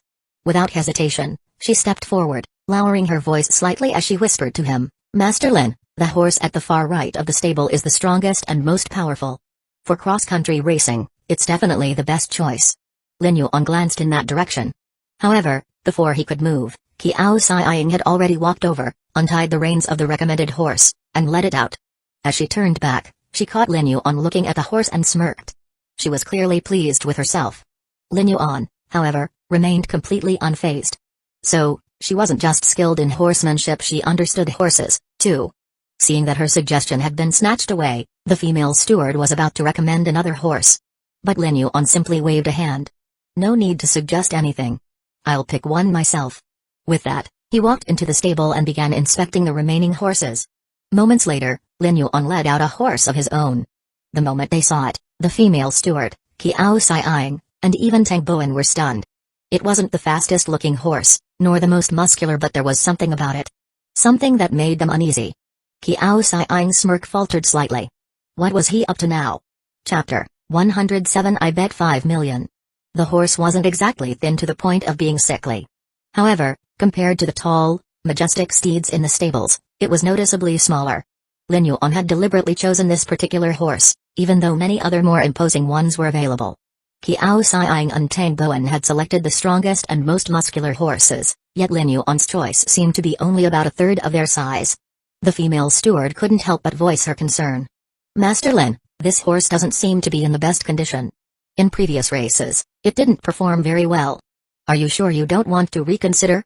I can recommend a better one for you." She tried to persuade him with a hint of worry in her voice. However, Lin Yuan interrupted her decisively. "There's no need. This one will do just fine." As he spoke, his hand ran smoothly along the thin horse's back, his fingers pressing lightly as if examining its muscles. A glint of satisfaction flickered in his eyes. "Humphrey, you'd better pick another horse." Qiao Xiang huffed from atop her chosen mount, folding her arms in defiance. "I refuse to accept a victory just because you decided to handicap yourself with a weak horse." She had lost to Lin Yuan too many times already, suffering both financial losses and bruises to her pride. This time, she was determined to win back not only her money but also her dignity. However, Lin Yuan remained unfazed. With a casual smirk, he shot back, "This horse is more than enough to deal with someone at your level. Just don't start crying when you lose again." Qiao Xiang's face twitched. She had no retort, knowing Lin Yuan would only bring up the times she had cried before.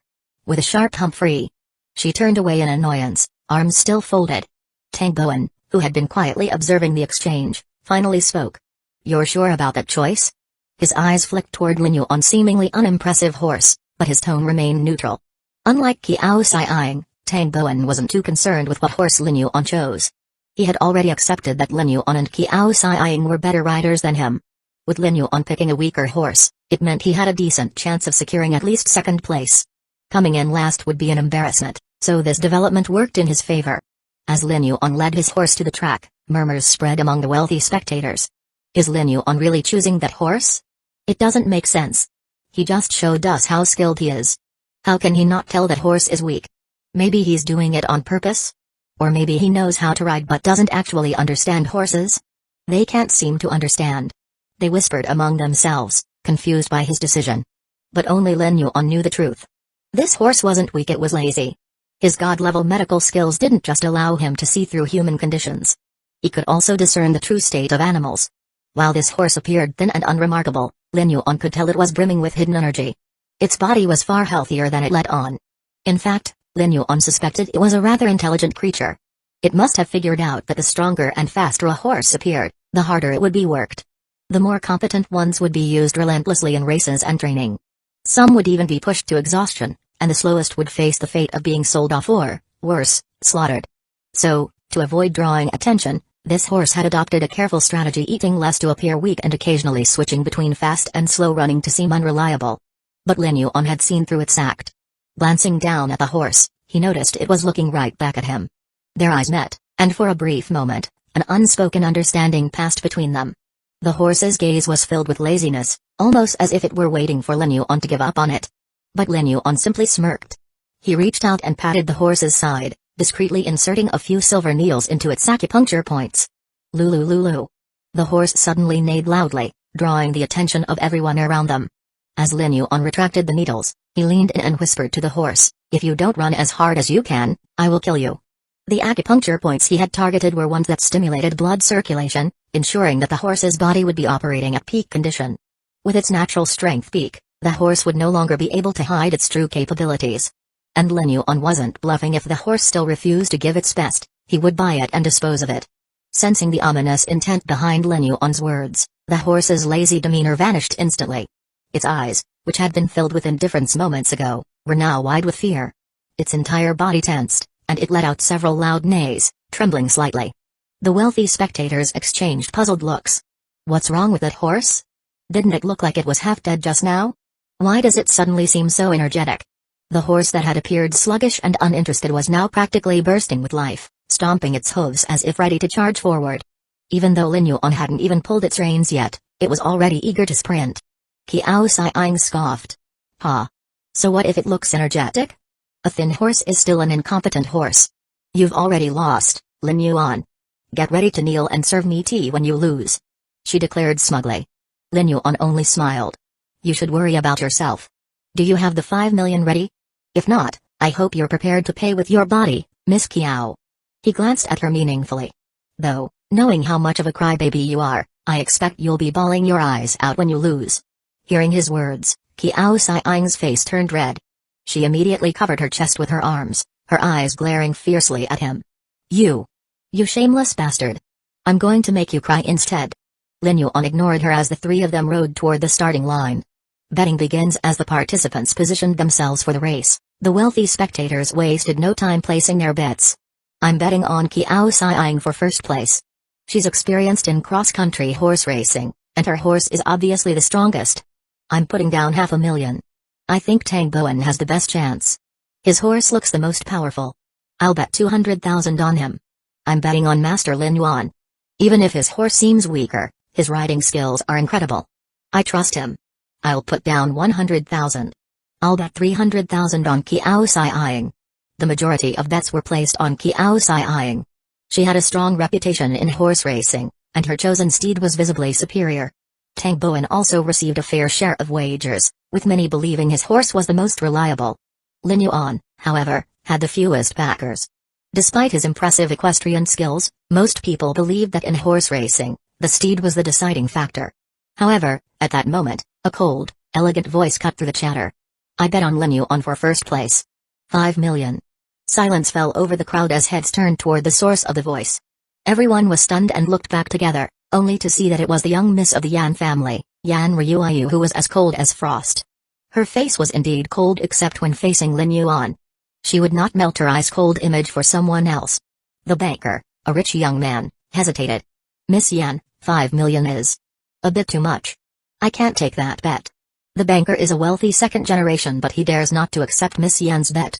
If Lin Yuan wins, the banker will earn as much money as Yan Ryuayu, but if Lin Yuan loses the race, he can't afford to pay the 5 million. "Then make it 1 million, Yan Ryuayu said coolly. Relieved, the banker quickly accepted. With all bets settled, the referee stepped forward, raising a flare gun. 3, 2, 1. Boom.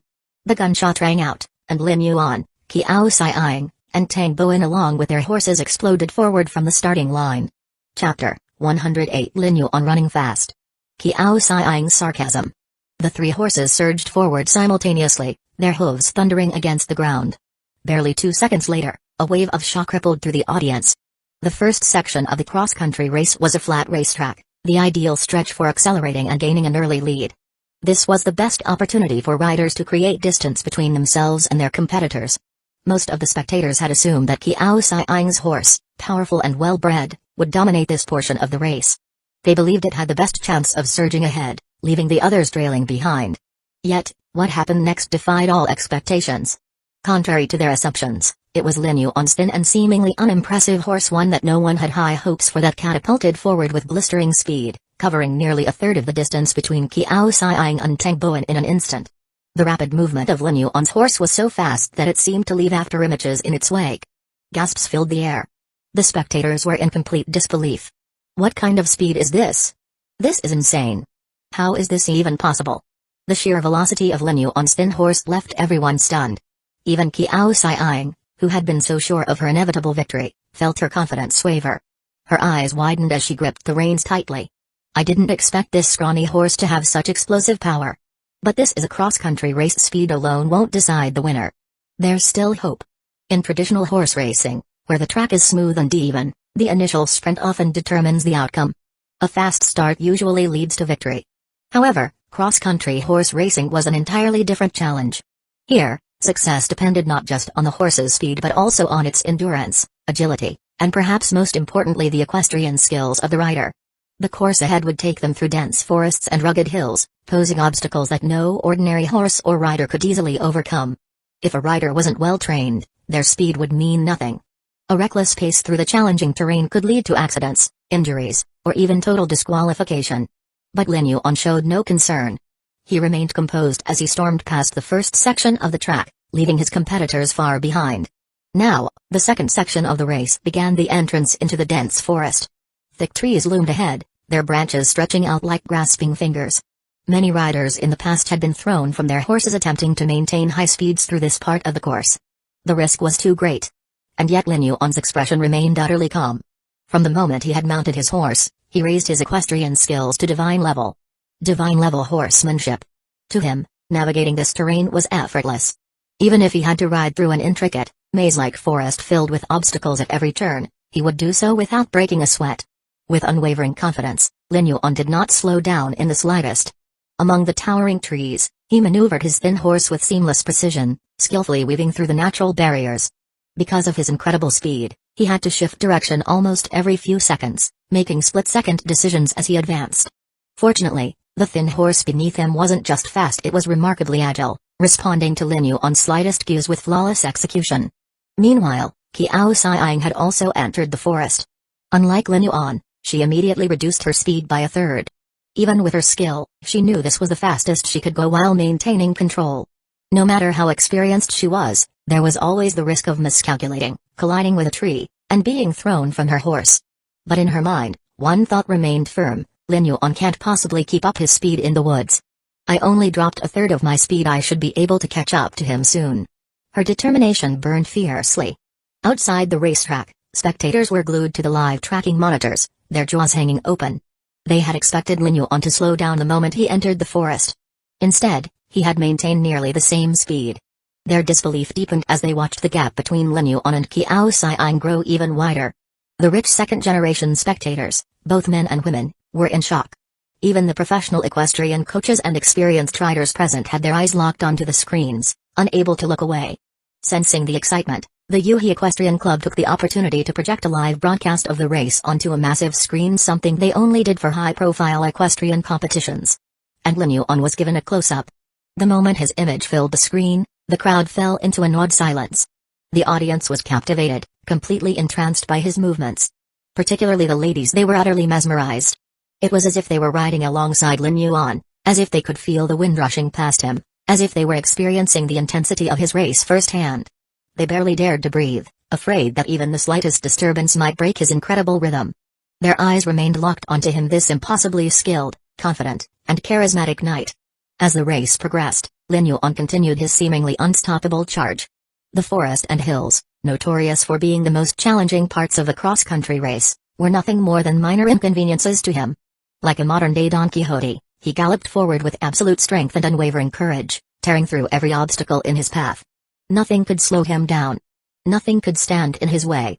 Lin Yuan and the others had agreed on a back-and-forth rule for the race, meaning they had to reach the end point before turning around and racing back to the starting line. And now, under the disbelieving gazes of everyone watching, Qiao Xiang finally reached the halfway point of the track. Her heart pounded wildly in her chest. Da-da-da-da-da-da. The sound of galloping hooves echoed in her ears, hammering against her senses. Her forehead was damp with sweat. What's going on? Why haven't I caught up with Lin Yuan yet? I should have reached him by now. I'm already at the halfway mark, so why do I only see his horse's hoof prints on the ground? This is impossible. He has to be up ahead. I'll catch up to him any second now. Qiao Xiang clenched her teeth and forced herself to focus. 7 or 8 seconds later she finally spotted a figure in the distance. Her heart leaped with excitement. A triumphant grin spread across her face. Yes. I finally caught up to him. See? Lin Yuan isn't invincible after all. Her confidence soared. In her experience, once she could see a competitor ahead of her, she would surpass them in no time. Sure enough, she was closing in rapidly. And as she approached, Qiao Xiang made sure to prepare the perfect smiley delicate balance of joy, pride, and just a touch of playful mockery. She wanted to flash this smile at Lin Yuan the moment she overtook him, to savor his expression as he realized he was losing. But as she got closer, something felt off. A deep sense of unease crept into her. Something was wrong. Something was very, very wrong. Lin Yuan wasn't running in the same direction as her. He was coming toward her. Her breath caught in her throat. What? Why is he running backwards? No, he wasn't running backwards. Lin Yuan had already reached the end point and was on his way back. In an instant, he passed by her, his speed undiminished. Hey! You're going the wrong way. The finish line is over there. She called out in confusion. But Lin Yuan didn't even glance at her. Humphrey. He doesn't believe me? Fine. Let him lose. He's an idiot anyway. I even tried to warn him. Qiao Xiang huffed, refocusing on her race. Soon, she reached the end. She dismounted and pressed the number 1 button to mark her arrival. Panting, she smiled slightly. But then she glanced at the number 3 button. Her breath hitched. It was red. The button only turned red when pressed. Lin Yuan had already been here. How? Chapter 109 Miss Yan, massage my shoulders. At that moment, Qiao Xiang finally understood. The reason Lin Yuan had suddenly turned around and raced in the opposite direction earlier was simple: he had already reached the finish line. Qiao Xiang found it nearly impossible to believe. No way. She muttered under her breath, gritting her teeth. Determined, she climbed back onto her horse and raced in the direction Lin Yuan had gone, her heart pounding in disbelief. On the way, she caught sight of Tang Bowen struggling with the course. Unlike Lin Yuan and herself, who had moved swiftly, Tang Bowen was significantly slower. Halfway through the ride, his lack of skill became evident. He lost control and crashed head-on into a tree. Cross-country horse racing was undeniably challenging, especially with all the natural obstacles in the way. Fortunately, everyone was required to wear helmets, so he should be fine. Under normal circumstances, such an accident would have drawn immediate attention, and someone should have gone to check on him. But right now, no one seemed to care. All eyes were locked on Lin Yuan. Miss Qiao. Please. Give me a hand, Tang Bowen groaned, trying to get up. No. At least look at me. Someone send me back. He pleaded desperately as he saw Qiao Xiang gallop past him. But she didn't hear him at all. Her mind was too preoccupied with the staggering reality that Lin Yuan was already on his way back to the starting point. She had personally witnessed him turning around halfway through the race, heading back in the opposite direction at an incredible speed. Could it be that he had done cross-country horse racing before? Was that how he managed to gain such an absurd lead? But even if that were the case, this kind of speed should have been impossible. One would have to navigate the dense forest flawlessly, without slowing down even once, to achieve something like that. And yet, Lin Yuan had done exactly that. Qiao Xiang clenched her fists. She still refused to believe it. At the starting point, Lin Yuan had already arrived far ahead of anyone else. As he rode the thin horse toward the finish line, the entire venue fell into stunned silence. Even though Lin Yuan's entire ride had been displayed in real time on the large screen, even though close-up shots had captured every moment of his performance, people still struggled to process what they had just witnessed. This speed. This level of horsemanship. It was simply terrifying. 3 minutes and 12 seconds. The referee, staring at the stopwatch in disbelief, shouted the final time. What? 3 minutes and 12 seconds? That can't be real. He did it in just over 3 minutes? That's insane. My God. The gasps and exclamations erupted through the crowd. The group of wealthy second-generation kids, who lacked deep knowledge of horseback riding, were shocked but didn't fully grasp the magnitude of what had just happened. However, the professional equestrian coaches and staff? They were utterly speechless. Unlike the spectators, they knew exactly how ridiculous Lin Yuan's time was. The Yuhe Equestrian Club was no ordinary riding facility. It was a prestigious club, often frequented by professional riders, some of whom came here to train for actual competitions. But this was cross-country horse racing, an event known for its extreme difficulty, requiring exceptional control and awareness. Even among professional riders, the average time for completing this course was over 4 minutes. Yet Lin Yuan had just completed it in 3 minutes and 12 seconds. More than a full minute faster than seasoned professionals. It was unbelievable. This wasn't just a fast time, it was at a world-class level. All of the equestrian coaches exchanged glances, their eyes brimming with admiration. If Lin Yuan weren't already the young master of the Lin family, they would have rushed over without hesitation to recruit him into the club. Meanwhile, the rich second-generation kids, though not entirely aware of the significance, could at least recognize that Lin Yuan's performance was monstrous. Qiao Xiang, known for her riding skills, had been left in the dust. And it wasn't even a close competition. Lin Yuan had won by an overwhelming margin. As the realization dawned on them, their gazes unconsciously shifted toward the thin horse Lin Yuan had been riding. At first, no one had paid much attention to it. But now, the longer they stared, the more majestic the horse seemed. No, rather, the horse itself hadn't changed. It was Lin Yuan who made it look extraordinary. The sight of him atop the horse, exuding calm confidence, added a dazzling aura to the animal. Among the spectators, the women were particularly enthralled. Their breathing turned short, their eyes filled with longing. A thought flickered in their minds: how wonderful it would be to sit in front of Lin Yuan and be held by him. Even the men couldn't help but feel admiration. Lin Yuan's equestrian skills were nothing short of legendary. After gracefully dismounting, Lin Yuan patted the horse's rear. Immediately, the previously majestic steed slumped back into its lazy, sluggish demeanor, looking more like a sleepy dog than a prized racehorse. It seemed to understand that its duty was over and promptly returned to its usual idle behavior. Unbeknownst to Lin Yuan, several equestrian club staff members were now eyeing the horse with burning curiosity. But the admiration from the crowd wasn't just for Lin Yuan. The women, especially, couldn't help but shift their gazes toward Yan Ruiyu. At first, they had merely been surprised that she had the privilege of riding with Lin Yuan. Now, they were outright jealous. They couldn't believe she had been the one in his embrace, experiencing firsthand the sensation of galloping alongside him. Yan Ruiyu, however, didn't pay them any mind. She was too busy staring at Lin Yuan, her eyes flickering with complex emotions. Her delicate face carried an expression of pure shock. Her beautiful eyes, filled with brilliance, fixated on him as if seeing him for the first time. How could this be? How could Lin Yuan, her former fiancé, be this incredible? He wasn't just good at horseback riding. He had displayed extraordinary talent in medicine, mastery in piano, unparalleled stock trading skills, and now even world-class equestrian prowess. This wasn't the Lin Yuan she had once known. Yan Ruiyu bit her lip, lost in thought. Not long after Lin Yuan dismounted, he turned and noticed Yan Ruiyu walking toward him, her face slightly flushed. "Are you still not feeling well?" Lin Yuan asked casually, assuming her blushing was due to the exhilarating ride. "No. I'm fine," Yan Ruiyu replied softly. And then something unexpected happened. Yan Ruiyu, holding a tissue, gently wiped the sweat from Lin Yuan's forehead. Her touch was light, careful, almost affectionate. Lin Yuan was momentarily taken aback. Seeing his surprised expression, Yan Ruiyu's face reddened even more. Like you said, for my condition to improve, I need more contact." Yan Ruiyu stammered nervously. Lin Yuan chuckled. "Yeah. You don't need to overthink it." Yan Ruiyu quickly added, trying to justify her actions, "I placed a bet on you and won 5 million, so I'm just wiping your sweat in return." Lin Yuan smirked and lazily sat down. "Massage my shoulders," he ordered casually. "My shoulders are sore. Since I won you 5 million, you'll give me 2 million, so think of it as a $2 million massage." Yan Ruiyu bit her lower lip slyly. If it were anyone else, no, even if she were offered 20 billion, she would never agree to something like this. But this was Lin Yuan. Hesitating only for a moment, she slowly reached out, her soft jade-like hands gently resting on Lin Yuan's wet shoulders caused by just the immediately concluded race. Lin Yuan, feeling the warmth of her touch, smirked. "Miss Yan, I'm ready now. Just start moving," he teased. Yan Ruiyu's hands trembled slightly. For a moment, she hesitated.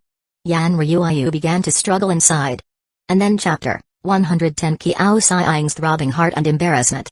In less than 2 seconds after struggling internally, Yan Ruiyu bit her lips, gritted her teeth, and began pressing down on Lin Yuan's shoulders with gentle but firm movements. As she massaged Lin Yuan, her delicate fingers kneading his muscles, she found herself involuntarily inhaling the faint scent of his body, a mix of natural sweat and masculinity after the intense race. Her heartbeat quickened uncontrollably, pounding faster and faster within her chest. Her usually cool and composed demeanor wavered as her fair and elegant face flushed red. The group of rich second-generation heirs standing nearby were left utterly speechless. What the hell is going on? The ice-cold young miss of the Yan family, one of Jiangbai's 4 great beauties, was not only wiping Lin Yuan's sweat just moments ago but was now also massaging his shoulders? This was beyond shocking. What is the definition of a true young master? This is what you call a young master. A supreme beauty massaging him so naturally, so obediently. This is the kind of life a true young master should have. Countless onlookers couldn't help but look at Lin Yuan with admiration and envy, silently regarding him as their new idol. Some even clenched their fists in frustration, wishing they could swap places with him, even if just for a moment. Minutes passed. After about 5 minutes, Qiao Xiang finally returned, her breathing slightly heavy from exertion. 8 minutes 26 seconds. The referee glanced at his stopwatch and made the announcement in an indifferent tone. 8 minutes and 26 seconds, an impressive record in its own right. But Lin Yuan had finished more than 3 minutes ahead of her, setting a time that was nothing short of earth-shattering in the world of equestrianism. Qiao Xiang's gaze immediately searched for Lin Yuan, expecting to see him just barely recovering from the exhausting ride. Instead, what she saw stunned her. Lin Yuan was already sitting calmly on the ground, looking completely relaxed as if he had never even raced. Even more shocking was the fact that he was enjoying a massage from Yan Ruiyu, something that seemed almost impossible to believe. Qiao Xiang frowned and turned sharply to the referee. When did he finish? How long did it take him? There was no way he could have that much of a lead. The referee remained indifferent, replying faintly, "Young Master Lin's time was only 3 minutes and 12 seconds. What? Qiao Xiang's eyes widened. Impossible. 3 minutes? That's absolutely impossible. She wasn't the type to accept defeat so easily, but this wasn't just about losing. It was about the numbers. They simply didn't make sense. Even the most elite professional riders couldn't achieve such a feat. Your timing must be wrong," she insisted, her voice carrying a mix of disbelief and frustration. The referee scoffed, rolling his eyes slightly. "What's impossible? If you don't believe it, watch the replay yourself." The entire broadcast was focused on him from start to finish. Truth be told, the referee had also been just as stunned when Lin Yuan set that record. The sheer shock of it nearly made him drop his stopwatch at the time. Qiao Xiang narrowed her eyes before hurrying to check the replay. The moment the footage began playing, she was completely captivated. She watched Lin Yuan dart through the dense forest, his movements precise and effortless. He turned around steep hills with masterful control, leaping over obstacles without hesitation. His posture was flawless. His confidence was undeniable. And when the camera captured the moment she herself had mocked him along the way, Qiao Xiang's face turned beet red in embarrassment. She had thought she was so far ahead, yet in reality, she had merely been a fleeting moment in his unstoppable momentum. For a second, she even forgot her frustration. Because as she watched Lin Yuan in action, she felt something strange. Qiao Xiang had spent years mastering equestrianism while studying abroad. She loved the sport. She had practiced tirelessly, refining her skills to an elite level. Among the younger generation of the elite, she was considered the best. Even Tang Bowen, despite all his boasting, wasn't at her level. But Lin Yuan? He had completely crushed her. 3 minutes and 12 seconds versus 8 minutes and 26 seconds. The gap was more than double her time. The difference was so vast it was humiliating and yet undeniable. She continued watching the replay. Lin Yuan's face remained calm and composed throughout the entire race. His every action exuded confidence and skill, like a knight charging valiantly across the battlefield. And somehow, that image of him struck something deep within her. Her heart pounded. Bang, bang, bang. Every beat became faster. Qiao Xiang had always hated Lin Yuan. She found him annoying, arrogant, and unbearable. But now, seeing this side of him, this powerful, invincible equestrian figure, she couldn't reconcile it with the man who had previously made her cry. He seemed like an entirely different person. Her emotions became tangled, and her expression grew complicated. At that moment, a crisp notification suddenly sounded in Lin Yuan's mind. Ding. Qiao Xiang favorability plus 15. Reward, 800 counterattack points. Hearing the prompt, Lin Yuan, who was still enjoying Yan Ruiyu's massage, instinctively glanced at Qiao Xiang. He immediately understood. She must have just watched the replay. Sensing his gaze, Qiao Xiang reflexively turned toward him. Their eyes met. Lin Yuan's gaze remained calm and steady, showing no fluctuation. Qiao Xiang, however, panicked. Her face felt hot, and she quickly looked away as if she had been burned. She had no idea why she was reacting like this.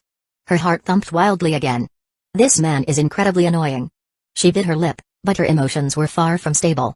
Fortunately, a voice broke the awkwardness. Oh, it hurts. Don't press too hard. I feel like I'm dying. It was Tang Bowen's weak and pitiful voice. Everyone turned to look and burst into laughter. Tang Bowen looked half dead, his entire body wrapped in bandages like a mummy. Clearly, he had taken a nasty fall. But at least his helmet and arm guards had prevented worse injuries. Meanwhile, Yan Ryuayu, despite her efforts, was not a professional masseuse. Eventually, her delicate arms grew sore, and her movements became sluggish. Lin Yuan, noticing her discomfort, didn't embarrass her further. He stood up, stretching slightly.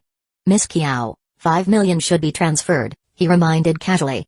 Humphrey. I never go back on my word. Kiao Siang scoffed and immediately transferred the money. Tang Bowen raised his bandaged hand weakly. Master Lin. Wait. I'll transfer mine soon. Lin Yuan chuckled and waved his hand. No rush. I'll talk to you about something later. At that moment, Kiao Siang stepped forward, arms crossed. Lin Yuan, I lost, so I have to grant your request. Just say it already. What do you want me to do? She was convinced that Lin Yuan had planned this just to humiliate her. She had prepared herself for the worst. But Lin Yuan merely raised an eyebrow. He hadn't even thought about punishing her. His request was actually meant for Tang Bowen. He didn't expect Kiao Siang to be so serious about it, thinking that it was aimed at her in order to humiliate her. Lin Yuan saw Kiao Siang come closer to him. Seeing how seriously Kiao Siang took it, Lin Yuan was momentarily amused. Lin Yuan waved his hand and said, Miss Kiao, don't think too much. My request to you, I'll talk about it another day. I haven't figured it out yet. Go back and prepare yourself. But brother Tang Bowen, I have something to tell you. Without sparing her another glance, Lin Yuan directly bypassed Kiao Siang and walked towards Tang Bowen. Seeing Lin Yuan walk past her without even looking at her, Kiao Siang, who was ready to accept the humiliation, was stunned. Kiao Siang stood there, stunned. She had been ready to be humiliated. But now, she felt awkward. Chapter 111. The shocked and ecstatic Tang Bowen. Kiao Siang never expected this outcome. Lin Yuan didn't even glance at her. Instead, he walked past her without hesitation, heading straight toward Tang Bowen. What the hell is this? Doesn't he want to humiliate me? Is Tang Bowen more important than me? Kiao Siang felt her cheeks burn with embarrassment. It was as if a scorching fire had spread across her face. A moment ago, she had mentally prepared herself to be punished, but now she was left hanging in an utterly humiliating manner. She had been so certain that Lin Yuan would use this opportunity to make her pay for their past grudges, yet he acted as if she was completely insignificant. The people around him also looked at Lin Yuan with surprise and confusion. After all, everyone knew that Kiao Siang and Lin Yuan had a history of animosity. Many had assumed that Lin Yuan's request had been aimed directly at her, intending to make a spectacle out of her. The girls in the crowd had expected to witness a humiliating scene unfold before them, while the boys had assumed Lin Yuan would take advantage of the situation in a different way. But now, Lin Yuan seemed utterly indifferent, completely unbothered. He didn't even spare Kiao Siang a second look. Instead, his attention was solely focused on Tang Bowen. What was going on? Was he really ignoring Kiao Siang, a beauty with mixed race features, in favor of Tang Bowen? Some of the spectators felt like fools. If they hadn't just seen Lin Yuan enjoying Yan Ryuayu's massage earlier, they might have even questioned his sexual preference. However, Lin Yuan paid no mind to what anyone thought. He walked up to Tang Bowen and spoke in a calm, matter-of-fact tone. There's something I want to discuss with you. Hearing Lin Yuan's words, Tang Bowen's expression became serious. He could tell that Lin Yuan wasn't joking. All right, brother Lin. He nodded before glancing around at the people nearby. With a simple gesture, he signaled them to disperse, ensuring they would not be overheard. Once they were alone, Lin Yuan got straight to the point. I've recently decided to develop Xiling District, and I'm looking to acquire some land there. I know you own 2 buildings along Ziyuing Road in Xiling District. My request is simple. I want to buy those 2 buildings from you for 20 million yuan. That price should be fair, right? Tang Bowen was momentarily stunned. He wasn't an idiot. His mind immediately raced with questions. How does Lin Yuan even know that I own those buildings? Why does he suddenly want to buy them? Although the fact that he owned these buildings wasn't a complete secret, it wasn't widely known either. Yet Lin Yuan had wasted no time in getting straight to the point. No small talk, no beating around the bush. He had sought him out specifically for this reason. Could there be some hidden business opportunity in those buildings? Tang Bowen knew that the estimated market value of those buildings was around 20 million yuan, meaning Lin Yuan wasn't even bargaining or trying to lower the price. What does he gain from this? As if reading his mind, Lin Yuan spoke again, his tone calm and assured. I knew you frequented this club, so I came here hoping to see you. Riding horses was just something I did while waiting for you. My purpose has always been to ask you about those two buildings. As for whatever you're thinking, don't overcomplicate it. Just give me a straightforward answer. Can you sell them to me or not? Tang Bowen racked his brain, trying to recall any potential hidden value in those buildings, but nothing came to mind. After considering it for a moment, he finally made his decision. I can sell them, he said. But 20 million yuan is impossible. Lin Yuan's eyebrows rose slightly. If he wanted, there were countless ways for him to acquire those buildings. If Tang Bowen made things difficult and asked for an unreasonable price, Lin Yuan wouldn't hesitate to use another method, one that might result in Tang Bowen encountering some unfortunate accident in the near future. However, what he hadn't expected was Tang Bowen's next words. 20 million is too much, Tang Bowen said with a grin. 5 million is enough. Consider it a discount for Brother Lin. I've been wanting to build a good relationship with you for a while now. His tone was both casual and sincere. Your horsemanship earlier was incredible. I saw it myself, and I have to say, I really admire you. If you have time in the future, I'd love for you to teach me a thing or two. He then chuckled and added, also, about the 5 million I lost in our race earlier, forget about transferring it to me. Just take it as part of the deal. I'll have my subordinates handle the title transfer and get everything under your name right away. Does that work for you? Hearing this, Lin Yuan's lips curved into a smile. He gets it. Tang Bowen wasn't just selling him the properties, he was using this opportunity to establish a connection with him. Lin Yuan recalled that, unlike the Lin family, which had only him as its sole heir, the Tang family had two potential successors, Tang Bowen and his older brother. Eventually, their family's wealth and power would have to be divided between them. Whether one received more than the other would depend entirely on their individual abilities. And in the world they lived in, forming relationships with influential figures like Lin Yuan was a clear demonstration of ability. Lin Yuan's position as the young master of the Lin family, the exclusive heir to considerable wealth and connections, is of great significance. Tang Bowen had also realized something else: Lin Yuan wasn't someone he could easily gauge. There was an air of mystery about him, a depth he couldn't quite see through. That alone was enough to make him wary. Seeing Lin Yuan's subtle nod of approval, Tang Bowen felt relieved. However, just as he was about to finalize the deal, he suddenly remembered something. Oh, right, he said. I almost forgot to mention those buildings are currently rented out to the Qingshan gang. You probably know them. They're one of the more influential gangs in Xiling district. I'll need to inform them of the sale so they can start preparing for the handover. Lin Yuan, however, waved his hand dismissively. No need to inform them, he said, his voice calm but firm. I'll deal with them myself. Tang Bowen was taken aback by Lin Yuan's confidence. After carefully studying Lin Yuan's face and realizing he wasn't joking, he nodded seriously. Understood. At that moment, Lin Yuan suddenly smirked. Since Brother Tang is so generous today, let me give you some useful information in return. Lin Yuan said suddenly. Since Tang Bowen deliberately expressed his desire to be friends with Lin Yuan and offered a discount, he doesn't mind giving a pleasurable gift to him, although it was originally intended to be told to him. Tang Bowen raised an eyebrow. What is it? Lin Yuan's smile remained faint as he spoke. Your family owns several residential properties and villas along the busy streets of Xiling district, correct? That's right, Tang Bowen nodded. He was starting to feel a little curious. The Tang family invested heavily in acquiring land there, hoping to profit from selling houses, villas, and commercial units, Lin Yuan continued. But in the end, you face difficulties selling them. Many buyers who initially showed interest backed out at the last minute, forcing your family to sell only a portion of them and at significantly lower prices, no less. Tang Bowen's eyes widened in shock. Yes. That's exactly what happened. But how do you know all this? Tang Bowen nodded repeatedly and at the same time, his tone was a little shocked. Yes. How do you know? Many of those who were about to buy the houses, villas, and shops there said they wouldn't continue, so my family lost a lot of money. We didn't figure out what went wrong. Lin Yuan's expression remained indifferent. It's simple. The culprit behind it all is Gu Qingshan, the leader of the Qingshan gang. He's been coercing buyers into backing out of deals unless they agree to lower their prices. Once they sell at a loss, he has his people snatch up the properties and resell them at a much higher price, making a fortune in the process. Tang Bowen's expression darkened as realization dawned on him. Tang Bowen was taken aback and thought for a while. Then, his face was ecstatic, and his eyes full of surprise while looking at Lin Yuan. I suggest you go home and tell your father to look into this. For a moment, Tang Bowen was speechless. Then, a slow grin spread across his face, his eyes lighting up with gratitude and excitement. Brother Lin. I don't even know how to thank you.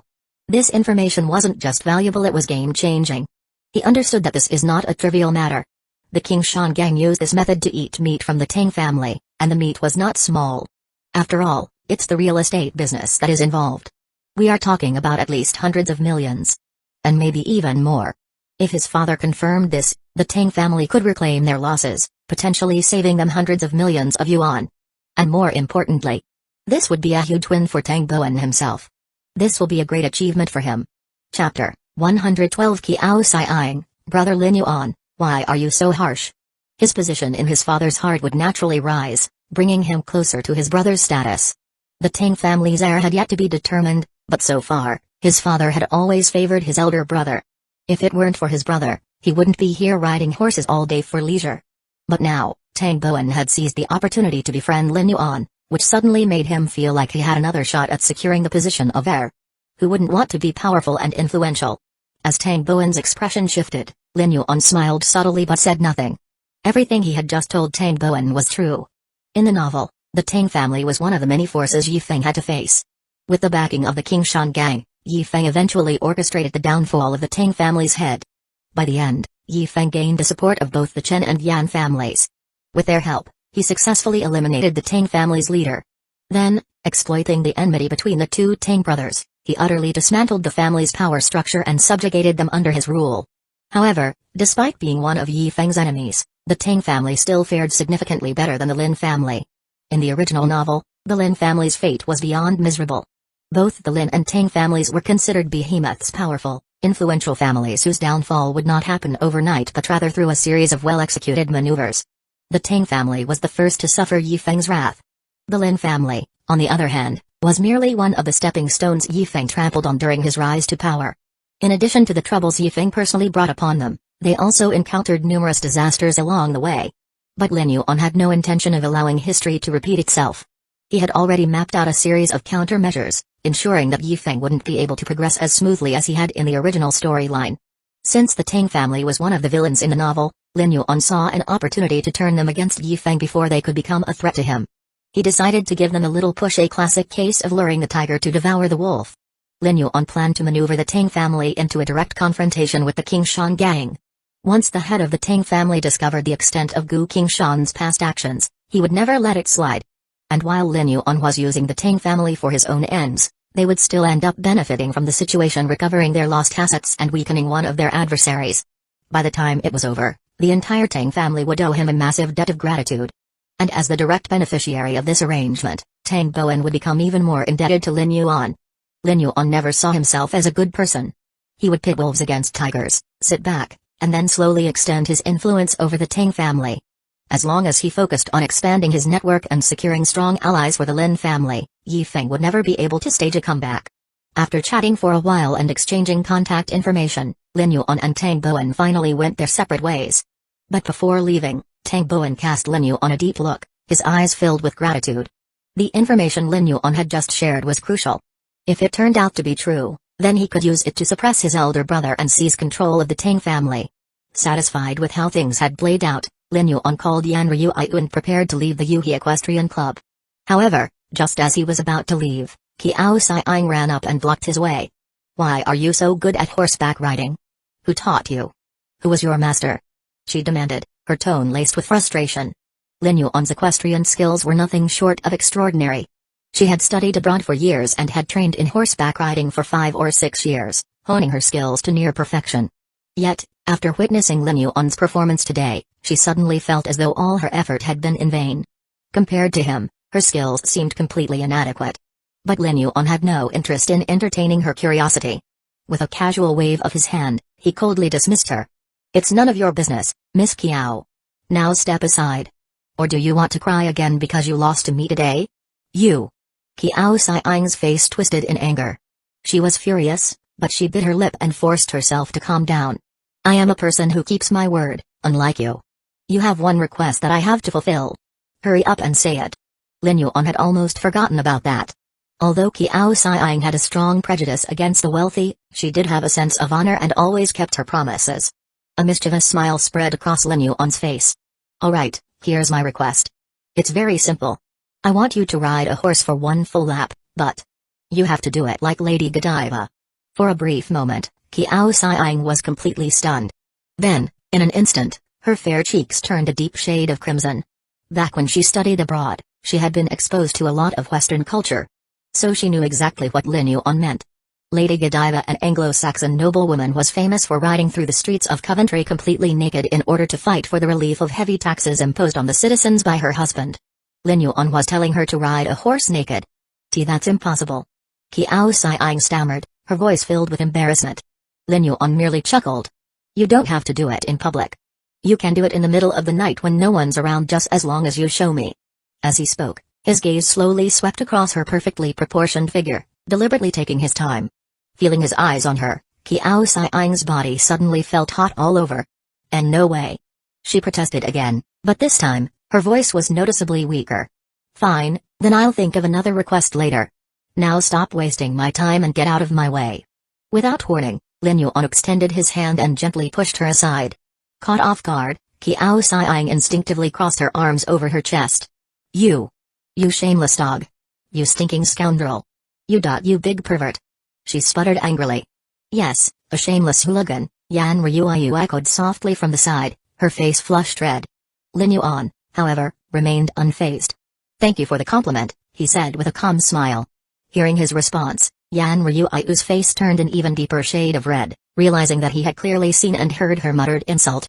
Meanwhile, Qiao Xiang, who had been glaring at Lin Yuan in frustration, suddenly had an idea. Her eyes flickered with mischief as she stepped forward and, out of nowhere, grabbed onto Lin Yuan's arm. With an exaggerated pout, she spoke in a coquettish tone, Brother Lin Yuan, back when we went on our blind date, you were so nice to me. Why are you being so mean today? Yan Ryu, who had been watching from the side, was momentarily stunned. Then, an unfamiliar, sour feeling welled up in her heart. She wasn't sure why, but seeing Qiao Xiang acting so close to Lin Yuan made her uncomfortable. Lin Yuan, however, immediately saw through Qiao Xiang's little trick.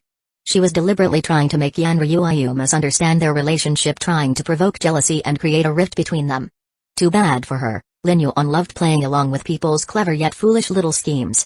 Before Qiao Xiang could react, a sudden force pulled her forward, pressing her tightly against Lin Yuan's firm chest. Her breath hitched. Wait. What just happened? She was standing just fine a second ago, so why was she suddenly in his arms? Before she could even begin to struggle, Lin Yuan smirked, his hands already moving with shameless confidence. His fingers traced the curve of her waist before boldly cupping her breasts, squeezing them with a firm, possessive grip. A shiver ran through her. I was a little mean to you today, Lin Yuan murmured, his voice low and teasing as his fingers needed her softness. I should have been more considerate of my dear little !! But don't worry, I'll make it up to you right now. His thumbs flicked across her sensitive peaks, drawing a sharp gasp from her lips. Qiao Xiang's mind turned to mush. She had thought she could toy with Lin Yuan. But now, she was the one being played with. Chapter 113 Shameless. This feels strange. This is wrong. For 3 full seconds, Qiao Xiang remained frozen, her mind blank. Then, her senses finally caught up with reality. She let out a piercing scream and shoved Lin Yuan away with all her strength. Lin Yuan, however, didn't resist. He simply let go, taking a step back with a calm expression. Qiao Xiang's face was burning red, her cheeks flushed all the way to her ears. Her chest heaved as she tried to catch her breath, and there were even tears welling up in the corners of her eyes. You. She stammered, pointing at Lin Yuan with a trembling finger, her emotions caught between rage and disbelief. Qiao Xiang's thoughts were a tangled mess. She couldn't process what had just happened. Meanwhile, Lin Yuan merely smiled, his tone light yet teasing. What? Weren't you the one who wanted me to be nicer to you? Why push me away now? Qiao Xiang clenched her fists and took several deep breaths, trying to steady herself. Inhale. Exhale. Again. Only after several cycles did she manage to regain a sliver of composure. Her entire face, no, her entire neck was flushed bright red. Finally, she exploded. Lin Yuan, you bastard. You shameless, disgusting, insufferable. Her voice trembled with frustration as she stomped her foot in rage. You went too far. You're vile. A horrible person. Qiao Xiang continued her barrage of curses, her emotions running wild. Then, without waiting for another second, She turned and fled, her eyes glistening with unshed tears. She had wanted to play a trick on Lin Yuan. She thought she had everything under control. Never in her wildest dreams did she expect that not only would Lin Yuan completely disregard Yan Rui's presence, but he would also take things to such an extreme. It was too much. It was utterly infuriating. She felt humiliated. And the worst part? She couldn't even fully blame him because she had been the one to make the first move. The realization only deepened her embarrassment, and before she knew it, she was running faster, unable to hold back her tears. But Lin Yuan? He stood motionless, his expression utterly unbothered. From the side, a soft whisper broke the silence. "Aren't you being a bit too much?" Yan Rui murmured hesitantly. Lin Yuan raised an eyebrow and turned to her with a playful smirk. Yan Rui immediately crossed her arms, pressing them tightly against her chest. Her lips snapped shut. She had no intention of continuing that conversation. Unlike Qiao Xiang, she understood Lin Yuan far better. She knew that what had just happened to Qiao Xiang wasn't entirely out of character for him and that it wasn't impossible for something similar to happen to her if she wasn't careful. It was better to stay quiet. Besides, her lower back still aches from the intense horse riding earlier. Still, she knew Qiao Xiang had been trying to play tricks on Lin Yuan first. It was a game of teasing, a battle of wits. And Lin Yuan? He simply turned the game around on her. Yet, despite knowing all this, Yan Rui still felt something strange stirring inside her. A twinge of something sour. She couldn't help but wonder if she had been the one in Qiao Xiang's place, would she have reacted the same way? Would she have pushed Lin Yuan away, like Qiao Xiang did? Or would she have? She quickly shook her head, pushing the thought away before it could fully form. After leaving the Yui Equestrian Club, Lin Yuan drove Yan Rui home. Throughout the drive, Yan Rui sat in silence, her gaze lingering on Lin Yuan's face as he focused on the road. Her thoughts were complicated. She had always thought she understood him well, but today, she discovered yet another side of him, one she hadn't fully grasped before. That realization sparked a restless curiosity. She wanted to know more about him. There were so many things about Lin Yuan that she had yet to uncover. She tried to suppress her thoughts, tried to ignore them, but her mind refused to let go of the vivid images from earlier, the feeling of being held in Lin Yuan's arms, the powerful strides of the horse beneath them, the way her heart pounded in those moments. The memory resurfaced every few minutes, completely uninvited. Her cheeks warmed again, and as soon as Lin Yuan parked the car, she quickly stepped out and hurried into her home, her face still tinged with a soft blush. Meanwhile, on the other side of town, Qiao Xiang drove home, her hands gripping the steering wheel tightly, her vision slightly blurred by unshed tears. The moment she walked through the front door, her father, Qiao Jian, immediately noticed her red-rimmed eyes. "My daughter, what happened? Who bullied you?" he asked, his voice filled with concern. Qiao Jian adored his daughter. Seeing her cry ignited an instant protective rage within him. Qiao Xiang, however, shook her head stubbornly. "It's nothing. Don't worry about it." She didn't wait for a response before rushing upstairs to her room, slamming the door behind her. Qiao Jian frowned, his concern deepening. He silently approached her room and pressed his ear against the door, trying to listen in. Inside, all he could hear was his daughter's quiet sobbing. He recalled that she had mentioned visiting the equestrian club earlier that day.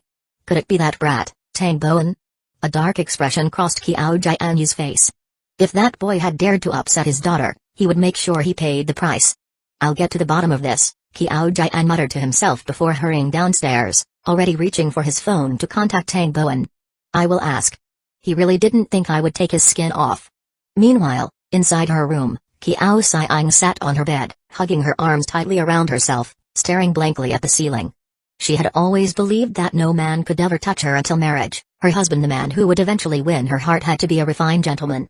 In her imagination, her body can only be touched by her husband when she gets married later. Her husband must appreciate Dante, Petrarch, and Boccaccio. He had to understand Rousseau and Kant. He had to admire fine art and music. And, of course, he had to have flawless equestrian skills. Yet today, before she could even meet that perfect man, she had been utterly humiliated by Lin Yuan. The thought alone made her shudder. It was infuriating. It was disgusting. Unable to contain her frustration, she grabbed the nearest panda plushie on her bed and began punching it violently. The poor stuffed animal's face became completely lopsided from the abuse. After a while, she sighed heavily, reached for her phone, and scrolled through her playlist. She needed something to calm her nerves. Her fingers hovered over a specific song, one she had been listening to on repeat lately. It was one of the very few Chinese songs on her phone. Qiao Xiang had studied abroad, so most of her music library consisted of foreign songs. Yet this one was different. She loved both the melody and the lyrics. As the song played, she softly sang along. Within its blue misty drizzle, "I am waiting for you." The familiar tune eased some of the turmoil in her heart. She had no idea who composed it. She had only stumbled upon it by chance, just like another song, Blue and White Porcelain. It was said that the artist was a newcomer. There wasn't even an official music video for the song. Rumors said there was some kind of fan-made video online, but she had never bothered to watch it. She simply knew one thing. She liked this song. And, at this moment, it was the only thing helping her heart settle. Chapter 114. Yifeng lost again. In fact, it doesn't matter whether he knows Rousseau or can't. As long as, within the gentle embrace of the blue misty drizzle, that person is waiting for her. But she doesn't know when that person will come. It would be great if he had the same soulful voice as the singer of this song. Someone with such a beautiful voice. Anyway, that person is definitely not Lin Yuan. I hate him to death. Lin Yuan's voice is absolutely terrible. It's nowhere near as captivating as this singer's. His singing voice is completely different from his speaking voice, so different that it's almost comical. Adding to that, people already stereotype him as the young master of the Lin family or label him as the big bad guy. Qiao Xiang simply could not picture someone like him as a pop singer. The idea was too ridiculous to even consider. On the other side, Lin Yuan was busy checking the results of his trip to the equestrian club. Even though he had spent quite a bit of wealth to upgrade his horseback riding skills to the divine level, the investment had paid off handsomely. His main goal had always been to acquire those buildings from Tang Bowen, and he had accomplished that. Not only that, but he had also managed to lure the tiger to devour the wolves, setting the first stage of his plan to take down Gu Qingshan and the Qingshan gang into motion. And the icing on the cake? He had won all 3 races, earning a substantial amount of money. The winnings were nearly equal to what he had spent. In the end, there was no loss, only gains. His newly acquired divine-level riding skills had not been wasted in the slightest. Moreover, today's training session with Yan Ryuayu had been particularly productive. She had not resisted their close contact. In fact, the experience would likely leave a lasting impression on her. Unexpectedly, Qiao Xiang's favorability toward him had also improved, though, at the moment, it was still in the negatives. And then, there was that unforgettable moment when he had teased the stunning mixed-race beauty. I have to find another chance to try again. Overall, today has been a good day. Not only had the favorability of both girls increased, but he had also successfully planted the seeds of doubt regarding Qingshan and Gu Qingshan gang in Tang Bowen's mind. To top it all off, Lin Yuan had earned another 2,000 counterattack points in total. As he was about to open the system panel to take a more detailed look at his stats, his phone suddenly vibrated with an incoming message. It was from Long Wu. After glancing at the message, Lin Yuan's lips curled into a faint smile. It was an update on Gu Qingshan. Gu Qingshan had already paid out more than tens of millions in compensation. At the same time, he and his gang had received their usual monthly share of the meta transaction that took place every 30th of the month. Another piece of news followed. Aside from handing over money, Gu Qingshan had also sent someone to deliver gifts to Lin Yuan's company as a gesture of apology. Over the phone, Long Wu relayed the details. Young Master Lin, the person sent by Gu Qingshan, was very sincere in his apology. He kept insisting that the whole thing was just a misunderstanding. He even emphasized that Gu Qingshan never had any intention of going against you. Ha! He apologized? Lin Yuan chuckled, shaking his head. He wasn't naive. Even though Gu Qingshan was showing weakness now, Lin Yuan understood his nature all too well. Both Gu Qingshan and Yifeng had one thing in common: they never forgot a grudge. But unlike Yifeng, Gu Qingshan was far more cunning. He knew how to be patient. He knew when to lie low and when to strike. Gu Qingshan's rise to the status of an underground emperor hadn't happened overnight. He had built his power gradually, step by step. He was ruthless. To him, anyone who offended him had one fate: death. And considering his close relationship with his sworn brother, Yifeng, there was no doubt that he would try to help Yifeng eliminate Lin Yuan. Long Wu's voice came through the receiver again. Young master, what should we do about the Qingshan gang? Lin Yuan's expression remained indifferent. Continue targeting them. Increase the pressure. Disrupt all of their operations. Understood. Long Wu immediately responded. Ever since Lin Yuan had caught the Qingshan gang red-handed in their illicit activities, he had been relentlessly using the Lin family's power in Xiling district to suppress them. For instance, whenever the Qingshan gang tried to conduct their usual business, the Lin family's forces would monitor and tail them. Any illegal activity they engaged in was reported immediately. The Lin family's strength far surpassed that of the Qingshan gang. And Gu Qingshan, despite his ambitions, wasn't foolish enough to fight a colossal force like the Lin family head-on. Unfortunately, Xiling district wasn't officially under the Lin family's sphere of influence. Otherwise, Lin Yuan wouldn't have to plan so meticulously. He could have crushed Gu Qingshan effortlessly with sheer force alone. But things were about to change. Once Tang Bowen informed his father about Gu Qingshan's misdeeds, the Tang family's patriarch would undoubtedly be furious.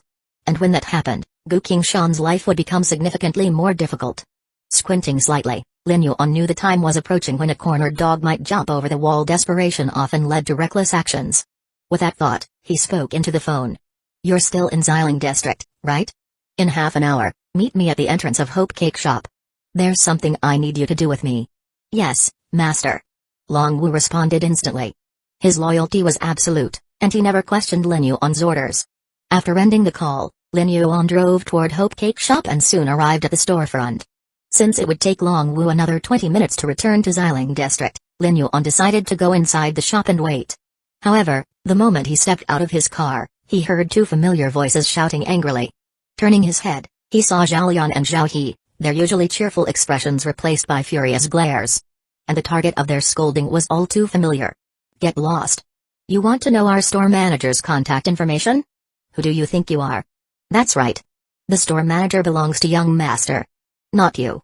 You're disgusting. This shop won't sell cakes to you anymore."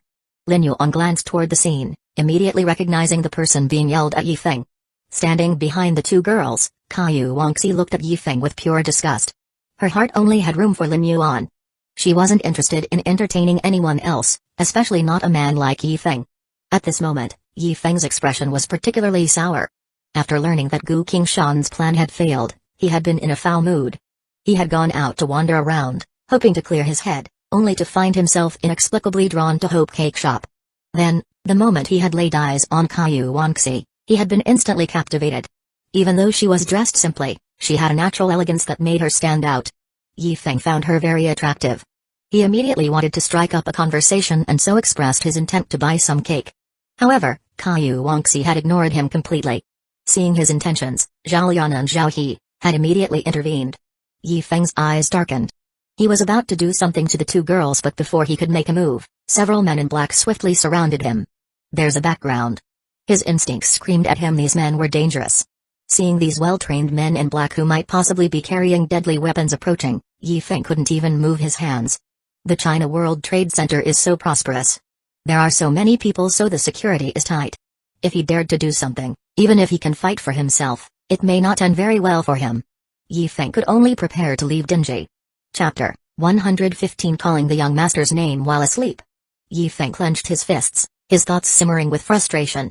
Why is everything going wrong for me these days? He had envisioned his return to China as a triumphant moment, a dragon soaring through the skies. Yet before he could even showcase his skills, he found himself ensnared literally. Bound tightly in a net, he struggled in vain. The men in black who had intercepted him were from Lin Yuan's faction. Everyone in the city recognized Lin Yuan's car. As soon as Lin Yuan arrived, the black-clad enforcers rushed over to report Yifeng's situation to him. Even before hearing their explanation, Lin Yuan had already formed an idea of what had happened. When he heard Zhao Lian and Zhao He scolding someone, it only confirmed his suspicions. It was likely another shift in the storyline, an eerie repetition of the humiliation Yifeng had suffered at the gate of Yan Ryui's house. Originally, in the script of fate, Yifeng and Caillou Wangxi were supposed to meet and develop a bond. However, due to Lin Yuan's interference, their relationship had taken a completely different turn. Caillou Wangxi now loathed Yifeng with every fiber of her being. Without even sparing Yifeng a glance, Lin Yuan walked straight toward Caillou Wangxi, Zhao Lian, and Zhao He. Caillou Wangxi, who had been preoccupied, immediately sensed Lin Yuan's presence. The moment she saw him, her eyes sparkled with delight. She dashed toward him excitedly. "Young master. You're here?" Caillou Wangxi's voice rang with unmistakable joy, her face lighting up like a flower blooming under the morning sun. Lin Yuan responded with a soft smile and affectionately ruffled Caillou Wangxi's silky hair. Then, without hesitation, he pulled her into his embrace. Zhao Lian and Zhao He gasped in surprise at the sudden intimacy, while Caillou Wangxi's cheeks instantly turned scarlet. "Young master." Hearing Caillou Wangxi's voice, Yifeng turned his head toward her. At first, he didn't think much of it. He assumed she was just a girl from an ordinary background, someone who couldn't possibly afford to own a cake shop on her own. He wanted to see which wealthy benefactor was raising this beauty. The moment his gaze fell upon Lin Yuan, however, his mind blanked. Lin Yuan? Why is Lin Yuan here again? Yi Feng stood frozen in disbelief. He had already been humiliated by Lin Yuan that morning, and now, fate had conspired to make them cross paths again in the afternoon. To make matters worse, Lin Yuan barely spoke, yet Caillou Wangxi blushed deeply and tiptoed to plant a soft kiss on his cheek. Yi Feng's heart twisted into a knot. Just moments ago, Caillou Wangxi had looked at him with utter disgust, yet now, she nestled into Lin Yuan's arms with complete trust and affection. The contrast was unbearable. A storm of emotions churned inside Yi Feng: anger, jealousy, and a deep sense of injustice. At that moment, Lin Yuan shifted his gaze toward him, his expression calm, yet laced with a hint of mockery. That one glance pierced straight through Yi Feng's pride. It was as if Lin Yuan wasn't even acknowledging him as an equal, as if he were nothing more than an insignificant nuisance. Yi Feng's breathing grew erratic. His rage boiled over, but he was helpless. Lin Yuan's bodyguards surrounded him like an impenetrable fortress. Why do all the beautiful women flock to this second-generation rich kid? Why does everyone hate me so much? Yet they smile at him? What's so great about him? Sluts. You're all nothing but shameless whores. His vision blurred with anger, his chest rising and falling in labored breaths. Unable to bear it any longer, he stormed toward his car, yanked open the door, and sped off without another word. Lin Yuan didn't even spare him a second thought. Instead, he tightened his arms around Caillou Wangxi, as if sealing her presence within his grasp. After the trouble with Caillou Wangxi's aunt and uncle, Lin Yuan had taken extra precautions to prevent such incidents from happening again. He had stationed his most trusted bodyguards outside the shop, armed and vigilant, ensuring that no one could harass or threaten Caillou Wangxi again. Yi Feng's presence was nothing more than a minor annoyance. Young master. Let's go inside. There are so many people watching.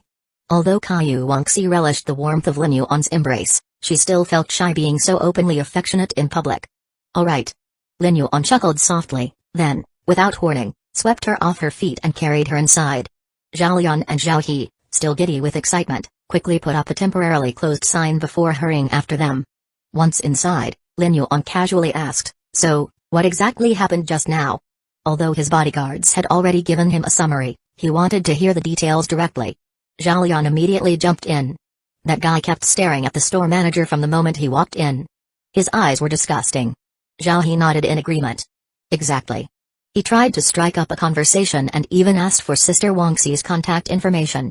We shut him down instantly. Sister Wangxi is so beautiful, of course, she attracts unwanted attention. Zhao Lian smirked. Good thing the young master was smart enough to assign guards. Otherwise, these creeps would keep trying to bother us. Now, they don't even dare step out of line. Zhao He giggled. Oh, and the gentle store manager turns into a fierce little tigress when dealing with these pests. She doesn't even hesitate to kick them out. It's obvious she only has eyes for the young master. Zhao Lian added teasingly, that's why, young master, you better treat our store manager well. Caillou Wangxi, who had been listening silently, turned bright red, the blush spreading all the way to her ears. Zhao Lian wasn't finished. With a mischievous grin, she said, besides, every night, the store manager calls the young master's name in her dreams. If you don't believe me, ask Zhao He. Zhao He eagerly nodded. It's true. But let me add something. Zhao Lian also calls the young master's name in her sleep and even mutters that she doesn't mind sharing him with the store manager.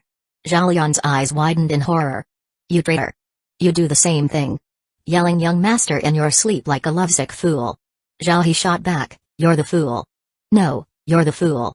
As the two girls bickered, Lin Yuan and Caillou Wangxi couldn't help but chuckle. Lin Yuan smirked and said, no need to fight. I'll spoil you both equally. I'm still in my early 20s, after all I can handle it. Both Zhao Lian and Zhao He turned beet red. H hooligan. Shameless. Shrieking in embarrassment, they bolted out of the room. Now, only Lin Yuan and Caillou Wangxi remained. Lin Yuan playfully patted his thigh. Come sit. Okay, young master. Caillou Wangxi blushed, but still obediently came over and sat on Lin Yuan's thigh and was hugged by Lin Yuan. Blushing, allowing him to embrace her once more. Feeling the warmth of his body, her heart pounded like a drum. Since breaking past her reservations at the amusement park, Caillou Wangxi's affection for Lin Yuan had reached a staggering 99. Their relationship had grown significantly closer, something that was now impossible to hide. Chapter 116. You are sweeter than the cake. Caillou Wangxi didn't show even the slightest resistance to Lin Yuan's actions. On the contrary, she truly enjoyed it. Lin Yuan, Looking at Caillou Wangxi, who had been held by him countless times, noticed that she still hadn't gotten used to it. Her cheeks always turned red whenever he pulled her close, making her appear both nervous and delighted at the same time. With a chuckle, Lin Yuan reached out and gently stroked her head, his touch filled with indulgence. "Tell me about the situation in the store recently," he said casually. "Okay, young master." Caillou Wangxi's voice was soft and obedient as she snuggled into his embrace, savoring the warmth of his hand as it ruffled her hair. She then began to report the recent status of the cake shop, her tone clear and organized. To Lin Yuan's surprise, the shop's progress had exceeded his expectations. The China World Trade Center was already a bustling commercial hub, but initially, some of Caillou Wangxi's cakes hadn't been very popular. However, as time passed, a few of her newly launched creations started gaining traction. Customers who had once ignored them now came back regularly, and demand grew steadily.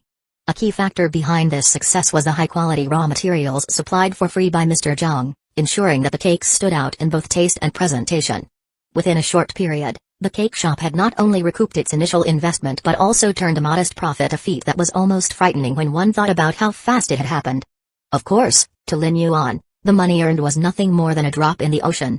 What truly pleased him, however, was the clear demonstration of Caillou Wangxi's ability and potential. "Master, would it be okay if I returned 100,000 first and reserved some of the remaining funds for store promotion and product research?" Caillou Wangxi asked hesitantly. Now that the shop was making money, she had already started thinking about repaying Lin Yuan for the investment he had provided to help establish Hope Cake Shop. Lin Yuan hadn't given much thought to getting his money back, but he understood that Caillou Wangxi was always grateful. She never wanted to be a burden to him, always seeking ways to support him in return. Seeing her sincerity, Lin Yuan chuckled and nodded. "Of course, you can return 100,000 for now," he agreed, then suddenly smirked. "But you'll need to offer me something in exchange." As he spoke, his hands playfully roamed, teasing her. Feeling his touch, Caillou Wangxi's entire body stiffened, her temperature rising rapidly. Her cheeks flushed a deep shade of red as waves of heat spread through her skin. It was as if she had been set on fire, making her breath quicken and her hands tremble slightly. Yet, despite the overwhelming sensations, she made no attempt to resist. In her heart, she firmly believed that everything she had, her body, her soul, her very existence, belonged to Lin Yuan. No matter what he wanted to do with her, she would accept it without hesitation. However, Lin Yuan knew when to stop. Since Zhao Yan and Zhao He were still in the store, he withdrew his hands with a chuckle, enjoying the adorable sight of Caillou Wangxi struggling to catch her breath, her face glowing with embarrassment. "Right.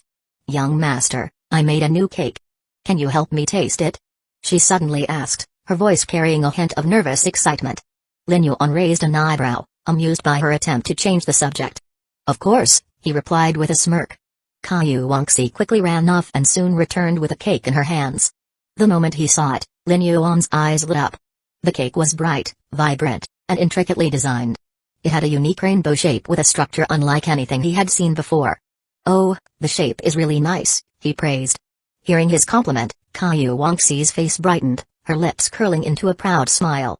"This design came to me last night when I was thinking about you, young master," she confessed shyly.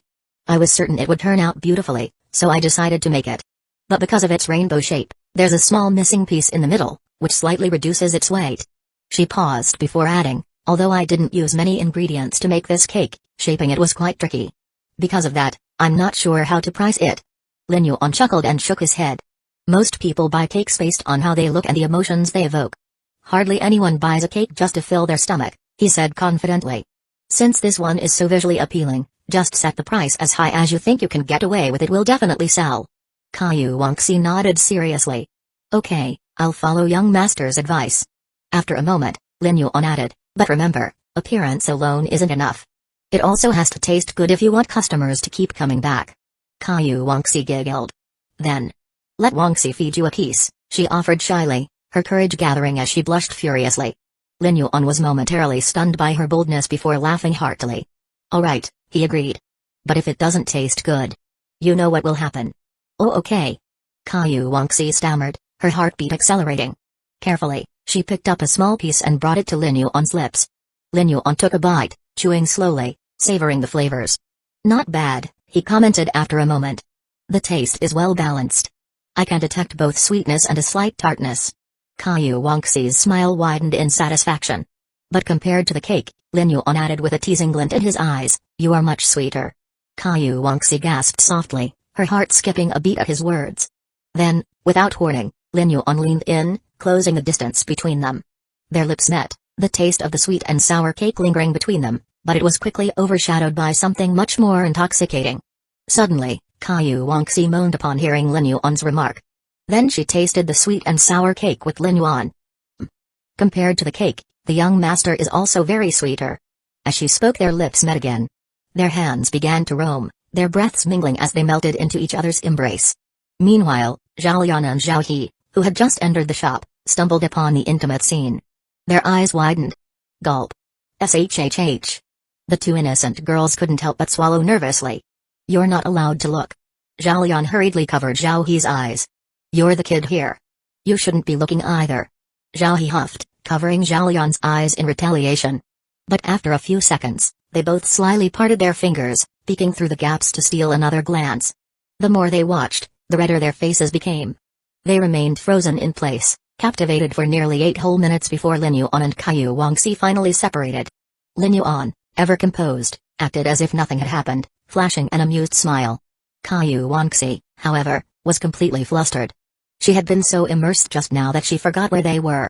Seeing the two girls still staring in shock, she let out a small cry of embarrassment before turning on her heel and fleeing. Hey! She squeaked in shame, disappearing behind the counter. Lin Yuan chuckled, utterly unbothered. Zhao Lian and Zhao He, meanwhile, stood there blankly, their faces still burning red. Chapter 117 Scarlet Bar, Intercept. Lin Yuan immediately smiled and said, What are you two little girls looking at? After watching for so long, were your hearts moved? Do you want to try it too? Seeing Lin Yuan's playful smirk, the two little girls' faces instantly turned bright red, their cheeks burning with embarrassment. Ka. Young master is such a hooligan. Ka. Young master is so bad. They both blurted out a sentence each before dashing away in a flustered panic, their giggles trailing behind them. Just as Lin Yuan was about to chuckle at their reaction, his phone vibrated with a message from Long Wu, stating that he had already arrived at the door. Without hesitation, Lin Yuan turned and walked out. Upon reaching the entrance, he tossed the car key to Long Wu and gestured for him to drive. Lin Yuan then settled comfortably into the passenger seat. Where are we headed, young master? Long Wu asked respectfully, gripping the steering wheel. Scarlet Bar, Lin Yuan responded casually. Scarlet Bar? Long Wu muttered instinctively before quickly realizing his slip and immediately apologizing. Master, I'm sorry. I spoke out of turn. Lin Yuan waved a hand dismissively. It's fine. Long Wu had always been fiercely loyal to him, even in the original novel. He had ultimately sacrificed his life, taking a bullet for Lin Yuan without hesitation. Given that unwavering devotion, Lin Yuan never minded such minor lapses from him. I'm heading to Scarlet Bar this time to acquire a bodyguard, Lin Yuan said nonchalantly. A bodyguard? Long Wu was momentarily puzzled but wisely chose not to probe further.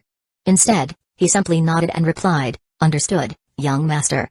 As Lin Yuan gazed out the window, he contemplated his next moves carefully. He was already preparing to put immense pressure on Gu Qingshan and the Qingshan gang, aiming to crush them entirely. However, he knew better than to back an enemy into a corner without proper precautions.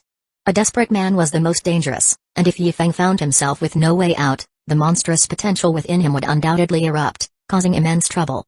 Lin Yuan's current bodyguards were competent, but they wouldn't stand a chance against someone like Yi Feng if he was pushed too far. Although Lin Yuan himself could hold his ground against him temporarily, he wasn't yet at the level where he could decisively overpower Yi Feng. He still needed more time, perhaps a few months. In that time, he was confident he could surpass Yi Feng completely, but he had to ensure his safety until then. That was why he was taking extra precautions. He recalled that in the original novel, there was a particular bodyguard of exceptional skill. This bodyguard had been meant to serve Yi Feng, specializing in close-quarters combat, and was practically on par with Yi Feng himself in terms of raw fighting ability. His strength and resilience made him a force to be reckoned with. But Lin Yuan had no intention of letting this bodyguard fall into Yi Feng's hands. Instead, he planned to intercept him first. Following Lin Yuan's directions, Long Wu skillfully navigated the streets until they turned into a narrow alleyway. At the very end of the alley stood a dimly lit establishment, a bar with a crimson sign that read Scarlet. The atmosphere inside was subdued. Unlike the rowdy bars filled with music and drunken chatter, Scarlet Bar had an eerie stillness to it. Only a few scattered customers occupied the corners, their expressions guarded. Long Wu's sharp eyes swept the room, instantly alert. His instincts as a retired soldier kicked in, sensing the potential danger that lingered beneath the surface. He remained close to Lin Yuan, ever watchful. Lin Yuan, however, remained indifferent, walking up to the bar counter with a relaxed demeanor. Behind the counter stood a bartender.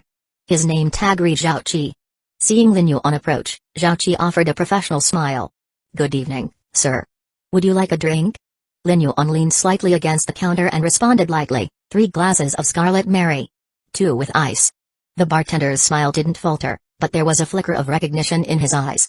The seemingly simple drink order was, in fact, a secret passcode. "Understood, sir. Please, follow me." Zhao Qi gestured for Lin Yuan to walk with him. Without hesitation, Lin Yuan complied, Long Wu following close behind with a vigilant stance. They were led to a private room, where Zhao Qi walked to the far wall and, with practiced ease, pushed open a concealed door. "Your last name?" Zhao Qi asked quietly. "Lin," Lin Yuan replied calmly. Upon hearing the response, Zhao Qi's demeanor shifted. He immediately bowed and respectfully extended his hand toward the hidden entrance. "Mr. Lin, please proceed inside." Lin Yuan did not bother with unnecessary words and stepped through the doorway. Long Wu, ever the protector, scanned the surroundings carefully before following, his muscles tensed in readiness for any potential threat. Beyond the secret door, they walked through a narrow passage for about half a minute before emerging into a more spacious and well-lit room. There were already people inside. At the center of the room sat a man whose obesity and ostentatious attire screamed of newfound wealth. Beside him, a stunningly attractive woman draped herself seductively over the couch, her eyes lazily surveying the newcomers. The moment the woman laid eyes on Lin Yuan, her expression changed. Her previously disinterested gaze sharpened, her pupils dilating ever so slightly with intrigue. Before anything else could happen, Zhao Qi stepped forward. "Mr. Lin, please wait a moment. I will inform the host of your arrival and ensure that the goods are prepared for you. Once everything is in order, you will be invited inside for the transaction. Is that acceptable?" Lin Yuan gave a slight nod. "Go ahead." Zhao Qi bowed once more before exiting through another doorway in the room. Just then, the obese man rubbed his stomach and groaned, "A Fang, I need to use the restroom." "All right, darling.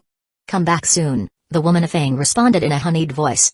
The moment her companion disappeared, she stood up with a graceful sway. Her curvy figure moved with practiced allure as she slowly approached Lin Yuan. Her sultry gaze locked onto him, her red lips parting slightly as she spoke. "Handsome, are you here to buy bodyguards as well?" She bit her lower lip lightly, her voice carrying a tantalizing hint of seduction. Lin Yuan, possessing an undeniable charm with his 200 charisma points, had clearly caught her attention the moment he stepped in. "He's so attractive," she thought, her heart skipping a beat. She had encountered many wealthy and powerful men before, but none had captivated her like this one.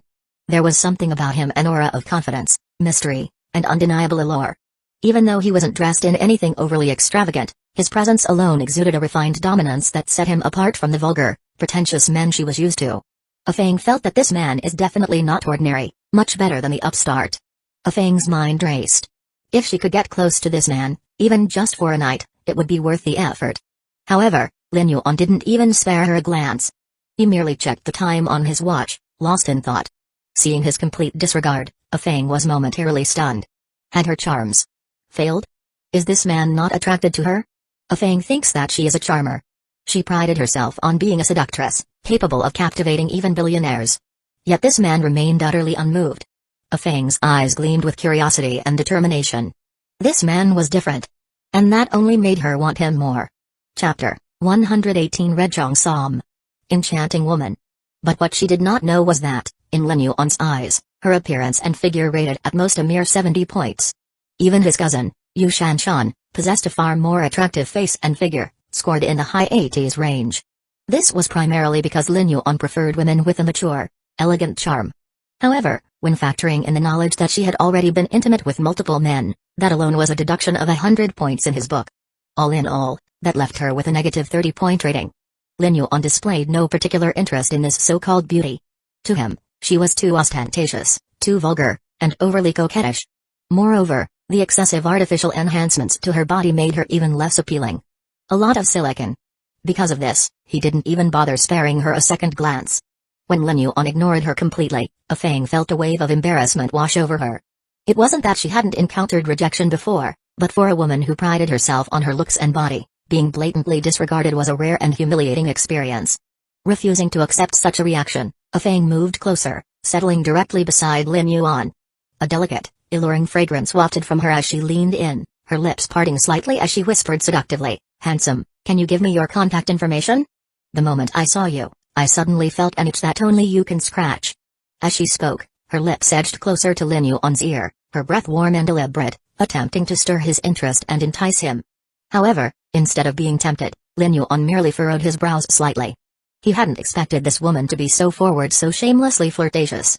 Moments ago, she had been sitting beside another man, yet the second he left for the bathroom, she wasted no time trying to cozy up to someone else.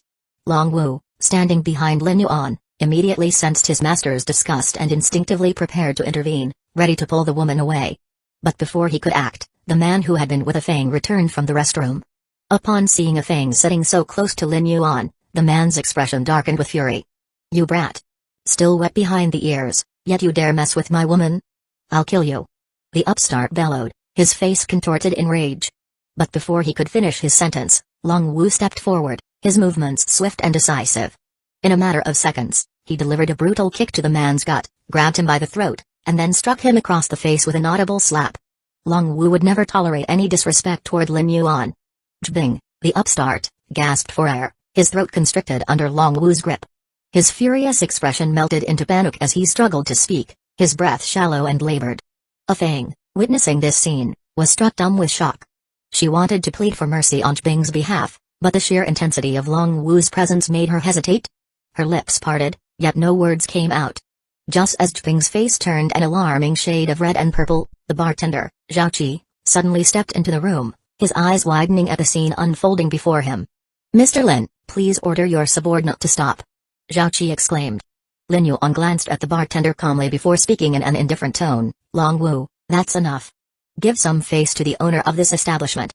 Lin Yuan was well aware that the Scarlet Bar's owner had a formidable background. And since they were in someone else's territory, there was no need to cause unnecessary trouble. Upon hearing Lin Yuan's command, Long Wu immediately released his grip, letting the half-conscious Zhbing collapse onto the floor. Zhbing lay there, gasping for air as Feng hurriedly helped him up. Despite his disheveled state, his eyes burned with resentment as he looked at Lin Yuan. He had genuinely felt as though he was on the brink of death. He deeply regretted not bringing his bodyguards along tonight. Seeing the defiance lingering in Zhbing's gaze, the bartender Zhao Qi's voice turned cold. "Do not stir up any more trouble. This man before you is the young master of the Lin Group. If you provoke him again, no one will care if you die here."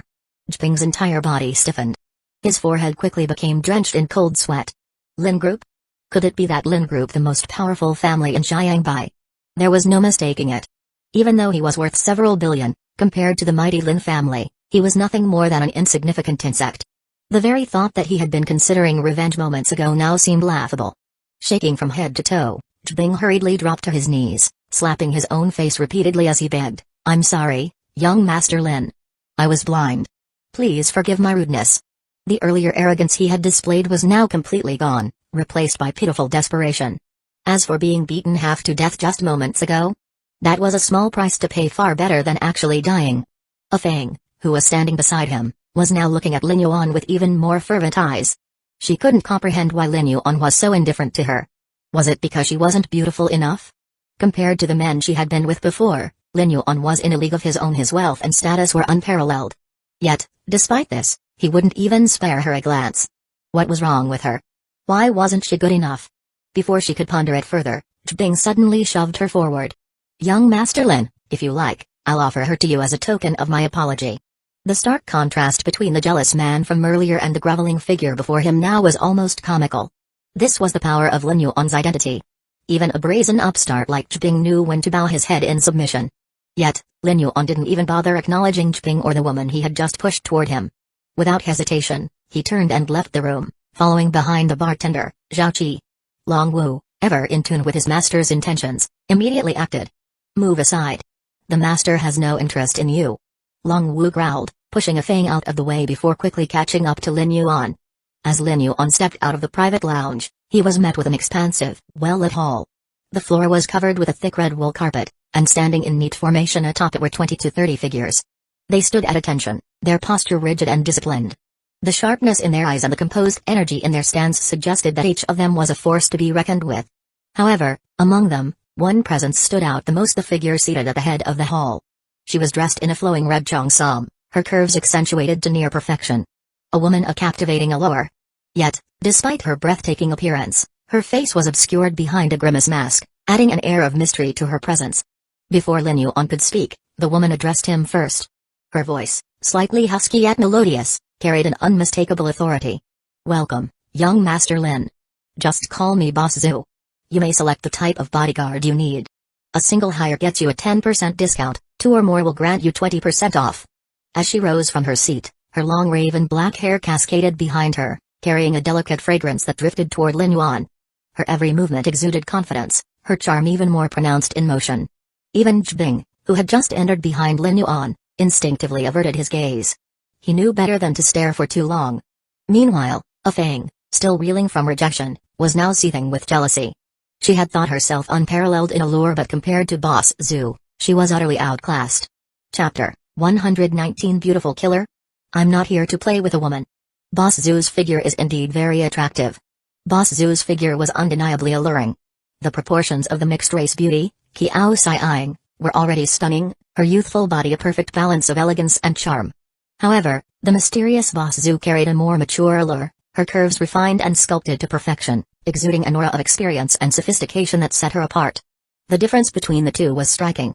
Qiao Xiang had the air of a privileged young lady, fresh, lively, and untested by the world, whereas Boss Zhu carried the grace of a seasoned woman, one who had walked through the flames of life and emerged even more captivating. Yet, despite her striking presence, Lin Yuan's expression remained as calm as still water. He had encountered countless beautiful women before. While he knew that beneath Boss Zhu's intricate grimace mask lay a face that could shake nations, beauty alone was not enough to move him. In the original novel, Boss Zhu played a significant role, one of the key female figures, though her appearances were mainly in the middle and later stages, often entangled with Yi Feng. The fact that the system option hadn't been activated meant this was not yet her time. Her so-called mystery was not a mystery to Lin Yuan. The allure of her mature figure, the enigma surrounding her, and the air of authority she carried, none of it held much sway over him. Even Long Wu, whose demeanor was usually colder than ice, a man whose sole purpose was to protect Lin Yuan, dared not look directly at Boss Zhu. Instead, he chose to ignore her presence altogether. Lin Yuan, however, remained entirely unfazed. Seeing this indifference, Boss Zhu's eyes flickered with curiosity beneath her mask. She found it intriguing.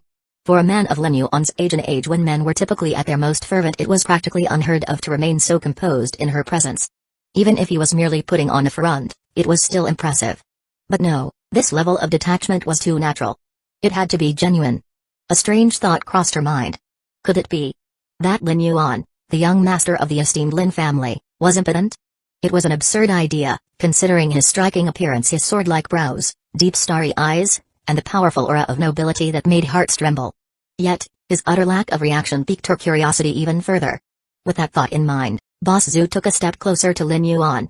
The intoxicating scent of her perfume grew stronger, her warmth radiating through the fine silk of her cheongsam as she moved closer, her presence nearly overwhelming. Still, Lin Yuan's face remained placid. Instead, he spoke first, cutting through the tension effortlessly. "Boss Zhu, tell me about them. I need a bodyguard who is particularly strong in close combat and hand-to-hand combat." Boss Zhu had initially intended to tease him a bit more, to test if he truly was as impervious as he appeared. She had not expected him to cut through her advances so directly.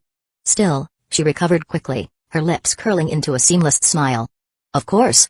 For young Master Lin, I will personally select the most qualified candidate." She then began introducing the bodyguards.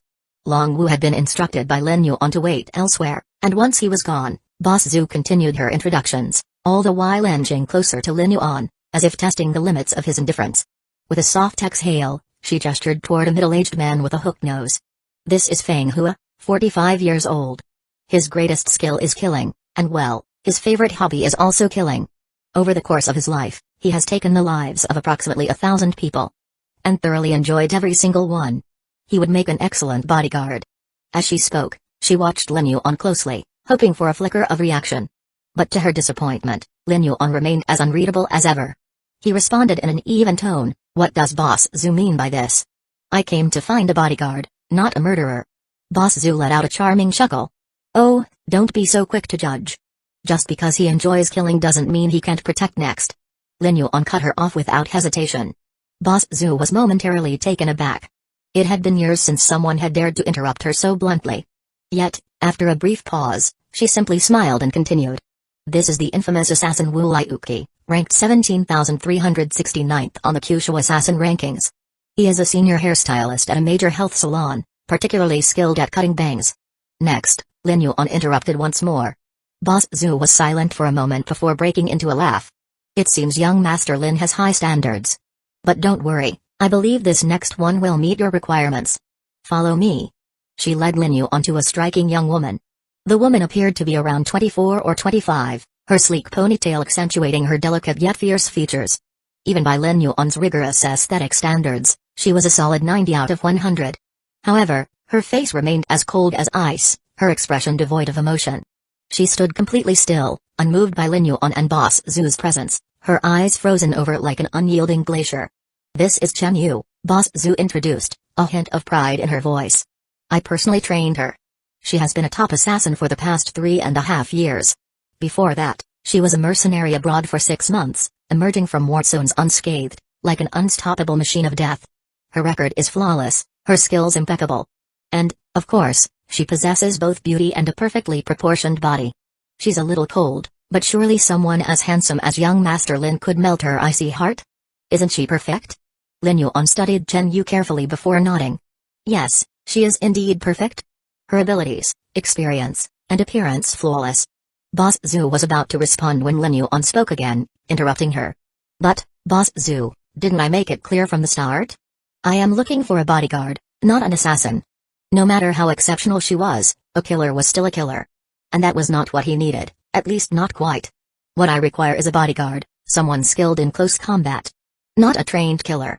His words, so blunt and unwavering, caused a rare shift in Chen Yu's icy gaze, as if for the first time, a ripple of emotion flickered beneath the surface. Boss Zhu, on the other hand, was left momentarily stunned. Then, an expression of realization dawned upon her face as she eyed Lin Yuan with renewed amusement. She was now about 70% certain Lin Yuan was impotent. Even in the face of a woman as striking as Chen Yu, one who carried both deadly skill and an irresistible, cold allure, he remained unmoved? Was he even a man? And to top it all off, he was adamant about seeking a bodyguard skilled in close combat. Was he gay? Only Lin Yuan knew the truth. First, Chen Yu was not for sale, even if he wanted to buy her. Boss Zhu valued her too much to part with her easily. And second, well, the real reason was something Boss Zhu could never guess. Chapter 120 Reverse the Plot. By Shi Shengnan. The second point to note is that Lin Yuan truly did not come here specifically to find Chen Yu, even though she was considered an exceptional catch in the original novel. He hadn't expected to encounter her in this place at all. Lin Yuan's actual purpose for coming here was to find a different bodyguard, one with exceptional skill in hand-to-hand combat. Back when Yi Feng met Chen Yu, there seemed to have been some prior connection between them during his time as a mercenary. However, Lin Yuan couldn't quite recall the exact missions Yi Feng undertook afterward. That being said, if things unfolded smoothly, Lin Yuan would consider pursuing Chen Yu at a later stage. For now, he had a clear goal and intended to stick to his original plan before entertaining any other possibilities. He wasn't the kind of man who let his dictate his every move. Well, at least not all the time. Yi Feng had previously come across the bodyguard Lin Yuan was searching for. The individual was a master of close-quarters combat, boxing, and various hand-to-hand fighting techniques. It seemed that they had crossed paths while engaging in underground fights. Given Lin Yuan's wealth and influence, there was naturally no need for him to personally seek out such individuals. However, the fact that this particular fighter had not yet been recognized as a bodyguard raised some questions. Was this person truly not qualified? Or had they simply remained undiscovered by the right people? According to his knowledge, at this point in time, that individual should be in the Scarlet Bar. Lin Yuan frowned as he mulled over his thoughts. Master Lin, are you dissatisfied with the bodyguards we have available? Boss Zhu asked with a slight smile beneath her mask. If that's the case, I do apologize. If possible, could you be more specific about what you're looking for? Lin Yuan pondered for a moment before replying, all right, let's do this. Gather all the individuals who meet two simple conditions: height of at least 1.8 meters and a sturdy build. Let me pick from them. Is that acceptable, Boss Zhu? Upon hearing his direct request, Boss Zhu's expression took on an increasingly peculiar look. She couldn't help but feel that the probability of Lin Yuan being gay had just increased by another 10%. Of course, she responded in an odd tone before clapping her hands. Almost immediately, a bartender with a name tag reading Zhao Yu stepped forward and brought out over a dozen people from a nearby room. Each one was tall and powerfully built, exuding a strong presence. They lined up in a neat row, standing silently, awaiting Lin Yuan's judgment. Boss Zhu gestured towards them and allowed Lin Yuan to make his selection. Lin Yuan scrutinized them carefully, his gaze sharp and focused as he examined each one individually. Seeing the seriousness in his eyes as he appraised the men, Boss Zhu's expression became even stranger. Before long, Lin Yuan's eyes lit up as he locked onto one particular figure. Boss Zhu followed his gaze with curiosity. Lin Yuan's choice was indeed an impressive one. The individual he had selected was a brawny fighter with short black hair, standing just slightly shorter than Lin Yuan at approximately 1.8 meters. Its skeletal structure was large, with shoulders much broader than Lin Yuan's. Every inch of its body was packed with muscle, and a distinct scar ran along its face. Despite its fierce features, there was an unexpected delicateness to his overall appearance, an intriguing contradiction that made him stand out. Without hesitation, Lin Yuan pointed at the muscular fighter and declared, "I've chosen it." Boss Zhu's masked face took on an even more peculiar expression. At this point, she was almost certain Lin Yuan was undeniably gay. Not only had he chosen the strongest-looking person available, but he had also gone for one with a mixture of fierceness and delicate charm. His taste was truly unique. However, she suspected that Lin Yuan might be in for a disappointment. With an odd tone, Boss Zhu spoke up, "Master Lin, are you sure about this choice? I have to tell you beforehand, don't get the wrong idea. That's not a man, but a woman. You're not interested in Shen Yu? Are you really choosing Shi Shengnan?" Boss Zhu had originally assumed that Lin Yuan was looking for a rugged, wrestling-style companion who could double as a bodyguard. Yet now, she was completely thrown off by his choice. What she didn't expect was for Lin Yuan to nod with confidence and say, "I know she's a woman. I still want her." Boss Zhu was stunned. The unusually tall and powerfully built Shi Shengnan was also taken aback. He wanted her? Shi Shengnan? What was so special about her? Boss Zhu wasn't the only one with this thought. Shi Shengnan herself was equally baffled. But Lin Yuan already knew the truth. Despite being a woman, Shi Shengnan was incredibly gifted. While male and female skeletal structures shared similarities, there were still notable differences. Hormonal factors such as testosterone typically made male bones denser and muscles larger, which was why, on average, men had greater physical strength than women of the same size. For most female bodyguards, the primary concern was whether they had enough raw strength to protect their employer effectively. If they were too weak, then who would protect whom? Shi Shengnan, however, was different. From childhood, she had always been unusually tall and strong, far surpassing boys her age in physical prowess. Hailing from a rural background, she had endured malnutrition growing up, yet her strength had never wavered. Because of her height and muscular build, she had once been mistaken for a boy and trafficked into forced labor in the city. She spent 3 years hauling bricks, developing an even more defined muscular structure. Later, through an introduction, she entered the world of underground boxing, training relentlessly for several years. After proving her skills in the ring, she was recruited into the Bloody Tavern as a formidable fighter. It was only after she was brought in that Boss Zhu realized, much to her astonishment, that Shi Shengnan was actually a woman. This revelation had made things awkward within the tavern. On one hand, she was strong enough to be mistaken for a man. On the other hand, she was still a woman, making her an anomaly that neither side knew how to categorize. As a result, no buyers had been interested in her. Yet Lin Yuan understood her true value.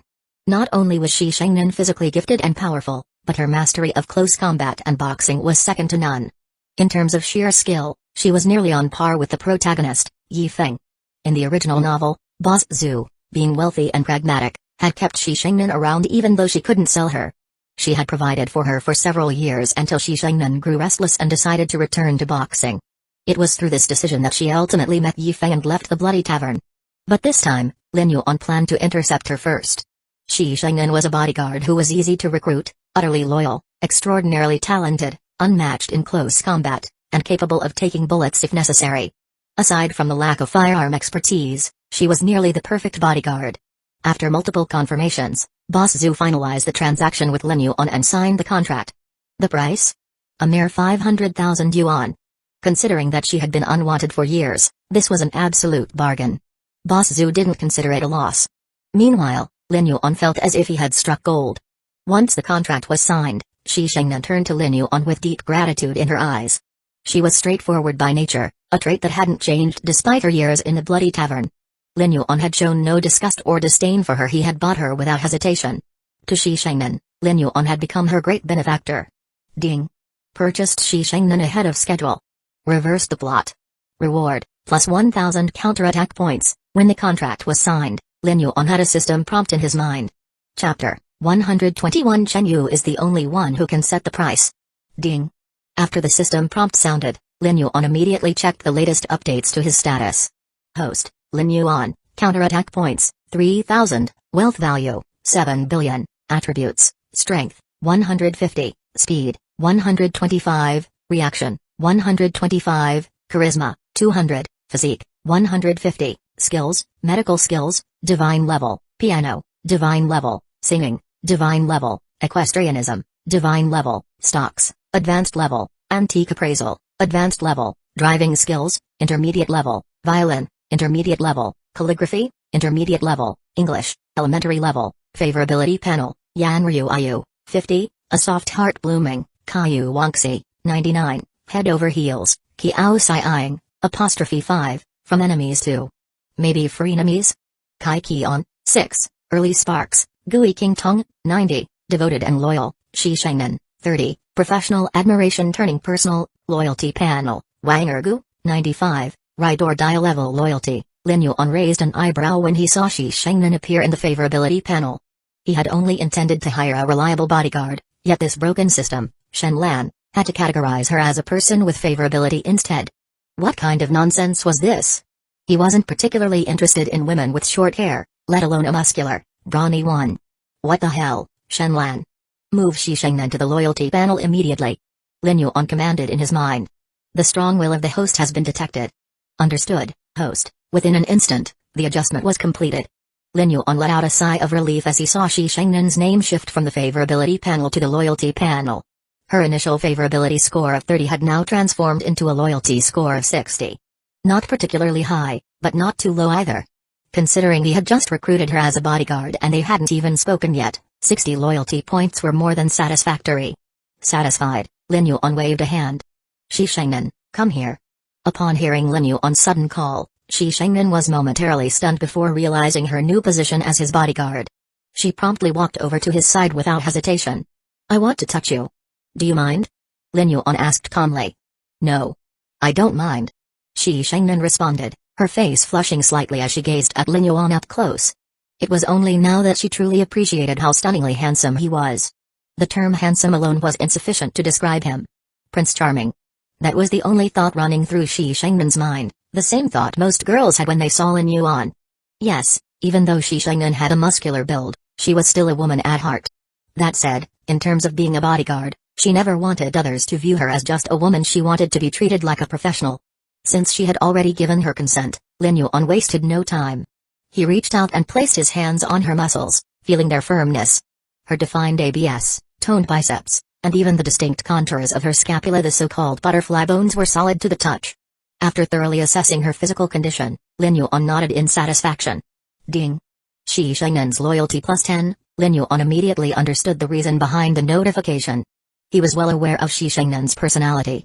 She was a straightforward and simple individual, yet she cared deeply about her identity. She wanted to be seen as a woman when the occasion called for it, but when working as a bodyguard, she wished to be treated with the same level of respect as any professional in her field. Lin Yuan's approach had perfectly aligned with her ideals, earning him an additional 10 points of loyalty. Shi Shengnan, however, was left slightly flustered, her face reddening even further. Meanwhile, Boss Zhu looked on in shock. Are you sure you want her? She's a woman, not a man, Zhu Yufei remarked, even though the contract had already been signed. Lin Yuan nodded without hesitation. Women aren't any less capable than men. Hearing this, Zhu Yufei was momentarily taken aback before bursting into laughter. Ha ha ha. Young Master Lin is absolutely right. When I heard you say you weren't here to play around with women, I thought you had a bias against them. But I see now that I was wrong. I appreciate you more and more. Zhu Yufei wholeheartedly agreed with Lin Yuan's statement.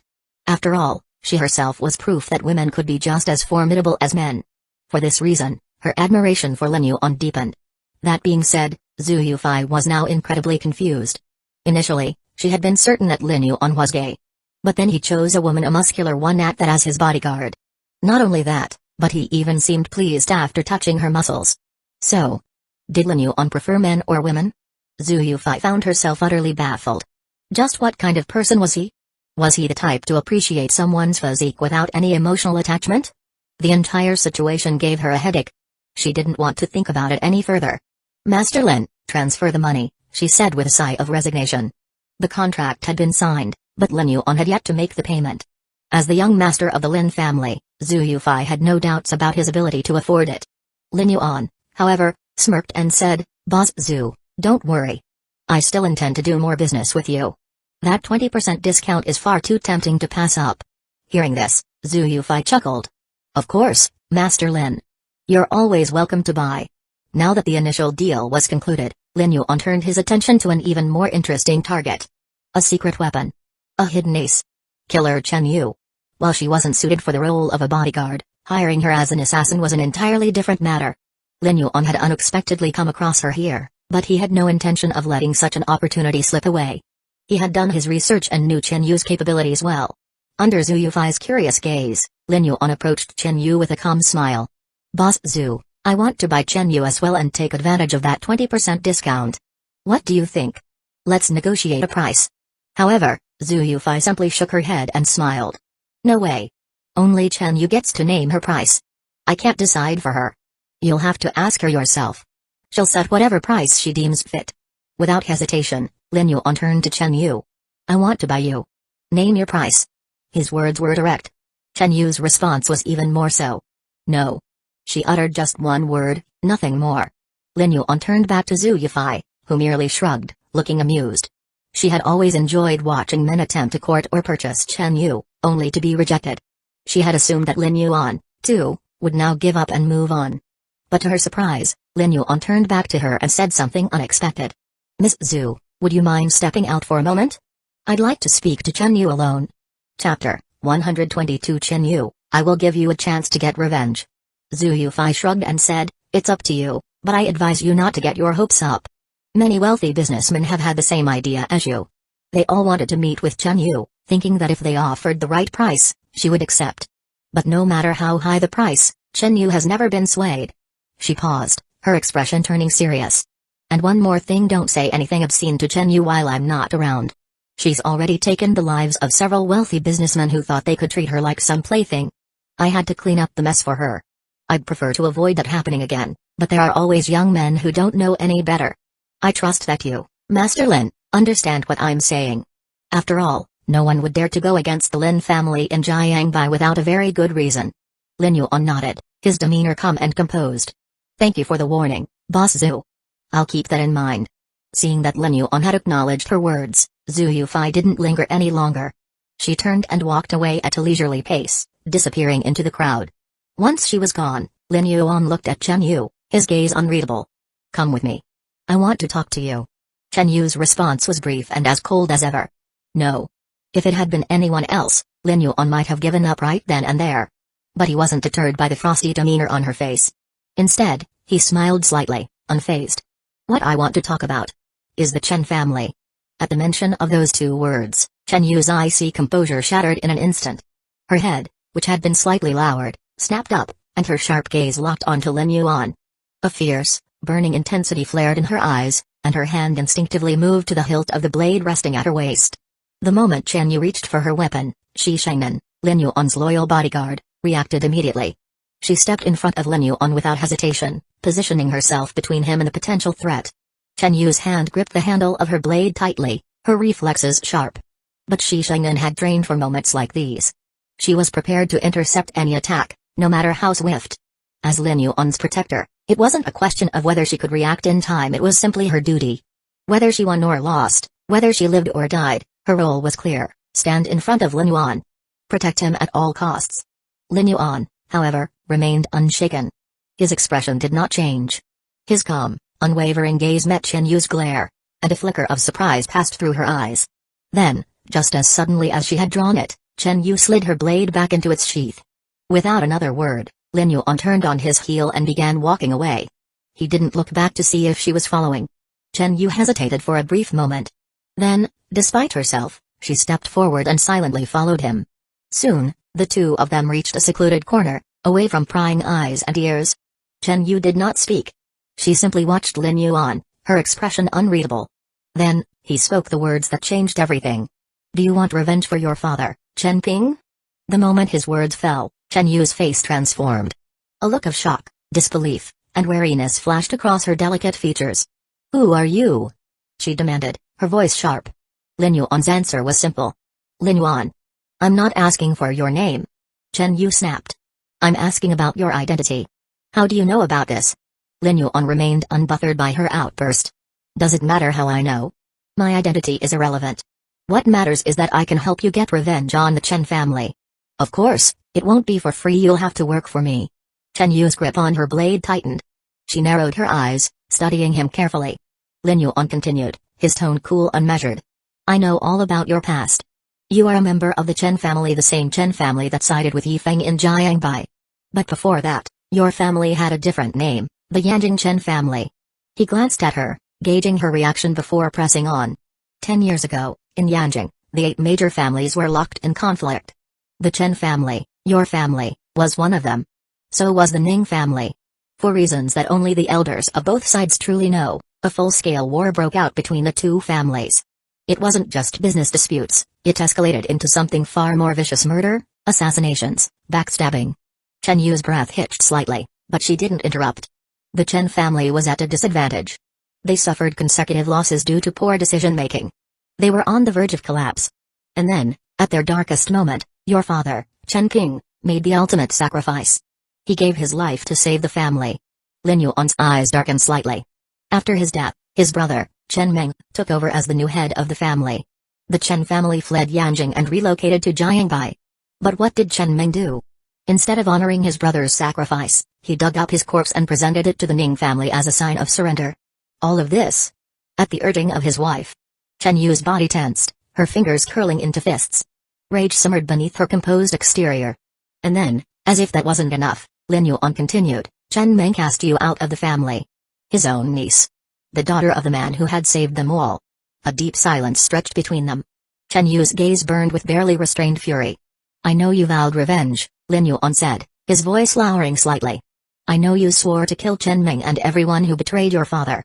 And I know you've trained yourself into a top-tier assassin in pursuit of that goal. But let's be honest, revenge is impossible on your own. The Chen family is too powerful. And Zhu Yufei. Even if she knows the truth, she won't help you. No one in their right mind would go against a family as influential as the Chen family just for you."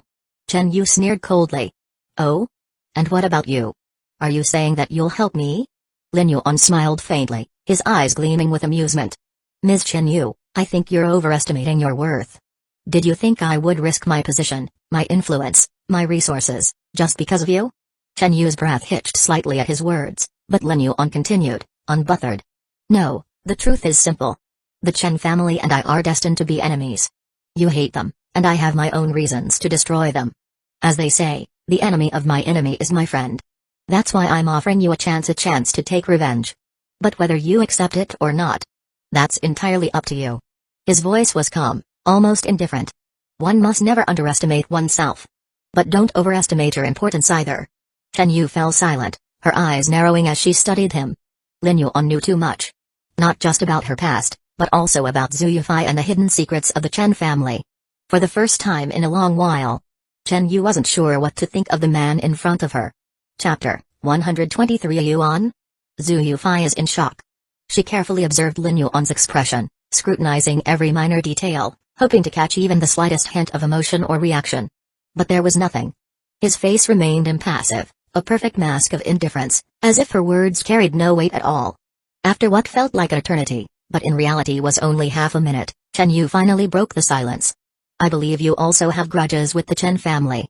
After all, considering that the family is led by someone like Chen Meng, it's not surprising that they have made enemies everywhere. Anyone could be offended by the Chen family. However, the reality is that they are a top family in Jiangbai. Why should I believe that you, of all people, can help me? Even if, as you say, you can provide me with the opportunity for revenge, how exactly are you going to do that?" Hearing Chen Yu's words, Lin Yuan's lips curled slightly into a faint smile. He was amused. The fact that she had asked that question instead of outright rejecting him meant that he had successfully piqued her interest. She was willing to listen, which meant she was already considering the possibilities, even if she refused to admit it to herself. "There are many influential families in Jiangbai, not just the Chen family. I am the young master of the Lin family, which is one of them. Aligning yourself with me means you gain the support of the Jiangbai Lin family. Just as I said, Do you understand? Not waiting for Chen Yu to formulate a response, Lin Yuan continued, his tone calm but firm. I don't have time to wait for you to think about it too much. Don't take this the wrong way, but to be frank, the reason I came here today is because of Shi Shengnan. You are simply incidental to this matter. He leaned slightly forward, his gaze unwavering. Now, I give you a choice. We can sign a 1-month contract. During that time, you work for me, and I will assist you. Together, we will dismantle the Chen family piece by piece. If, at the end of that month, you are satisfied with the results, we can sign a more long-term contract. However, if at any point you feel that this arrangement is not beneficial to you, you are free to leave. Of course, since this contract will not restrict you in any way, the salary will be modest. Then, turning his attention to Shi Shengnan, Lin Yuan's voice softened slightly. By the way, Shengnan, I'll finalize your contract when I return home. 1 million a year. How does that sound? Before Chen Yu could respond, Shi Shengnan gasped, eyes widening in disbelief. Oh, 1 million a year? Shi Shengnan had never been sold at Scarlet Bar, let alone been offered a salary of 1 million a year. To her, even a few 100,000 would have seemed like an unattainable dream. This is only the beginning, Lin Yuan reassured her with a smile. It will increase in the future depending on your performance. Shi Shengnan swallowed hard, her voice trembling slightly as she nodded fervently. Oh, okay, young master. Meanwhile, Chen Yu had made her decision.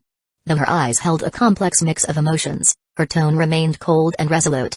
Jiang Bai Lin family, I understand. If you can truly help me destroy the Chen family, then there will be no need for a long-term contract. I will serve you for a lifetime, free of charge. But if you fail, I will leave without hesitation. She paused before adding, as for the contract, a yuan will do. I am not interested in money. Lin Yuan raised an eyebrow, mildly surprised by her answer. He had not expected such a bold declaration. It would be better to have her work for him in his lifetime for free. But in the end, it did not matter. Whether she sought wealth or not was irrelevant. What mattered was securing her loyalty.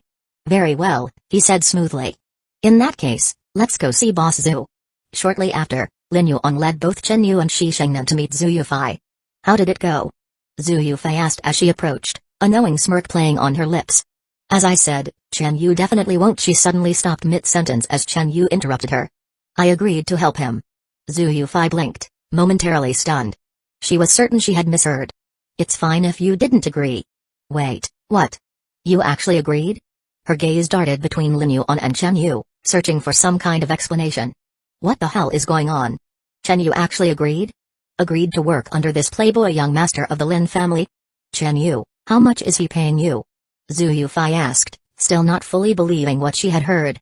A yuan, Chen Yu replied flatly. Zhu Yufei. Is this some kind of joke? A yuan? Didn't you turn down offers worth hundreds of millions before? Why would you suddenly agree to work for a single yuan? Is it because Lin Yuan is handsome? But he's gay.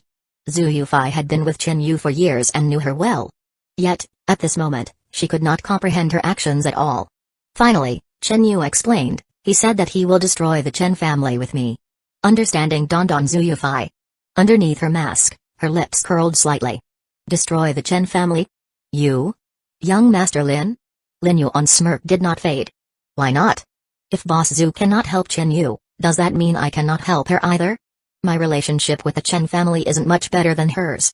Zhu Yufei studied him intently. The more she looked at him, the more interesting he became. There was something different about him, something unpredictable. Lin Jianjun, Lin Yuan's father, would never dare to make such a bold statement about the Chen family. But Lin Yuan not only said it, he looked confident about it. She could not tell if it was reckless arrogance or if he possessed some hidden power that she had yet to uncover. Regardless, she had already spoken earlier. If Chen Yu agreed, then it was a done deal. And so, the contract was signed as initially proposed. Still stealing glances at Chen Yu, Zhu Yufei found herself even more intrigued by Lin Yuan. He was not just a wealthy young master, he was dangerous, unpredictable. After signing the contract and transferring the money, both Shi Shengnan and Chen Yu now belonged to Lin Yuan. He then instructed Long Wu to arrange for a car to be brought over. After all, as flashy as the Bugatti Veyron was, it could only seat 2 people. Lin Yuan was more than satisfied with this trip. Not only had he secured Shi Shengnan, but he had also gained an unexpected asset in Chen Yu. And the cost? A mere $500,000. Compared to what he had gained, it was a laughably small price to pay. Just as he was about to leave with the 2 women, Zhu Yufei, dressed in a sultry red cheongsam, suddenly stepped forward, blocking his path.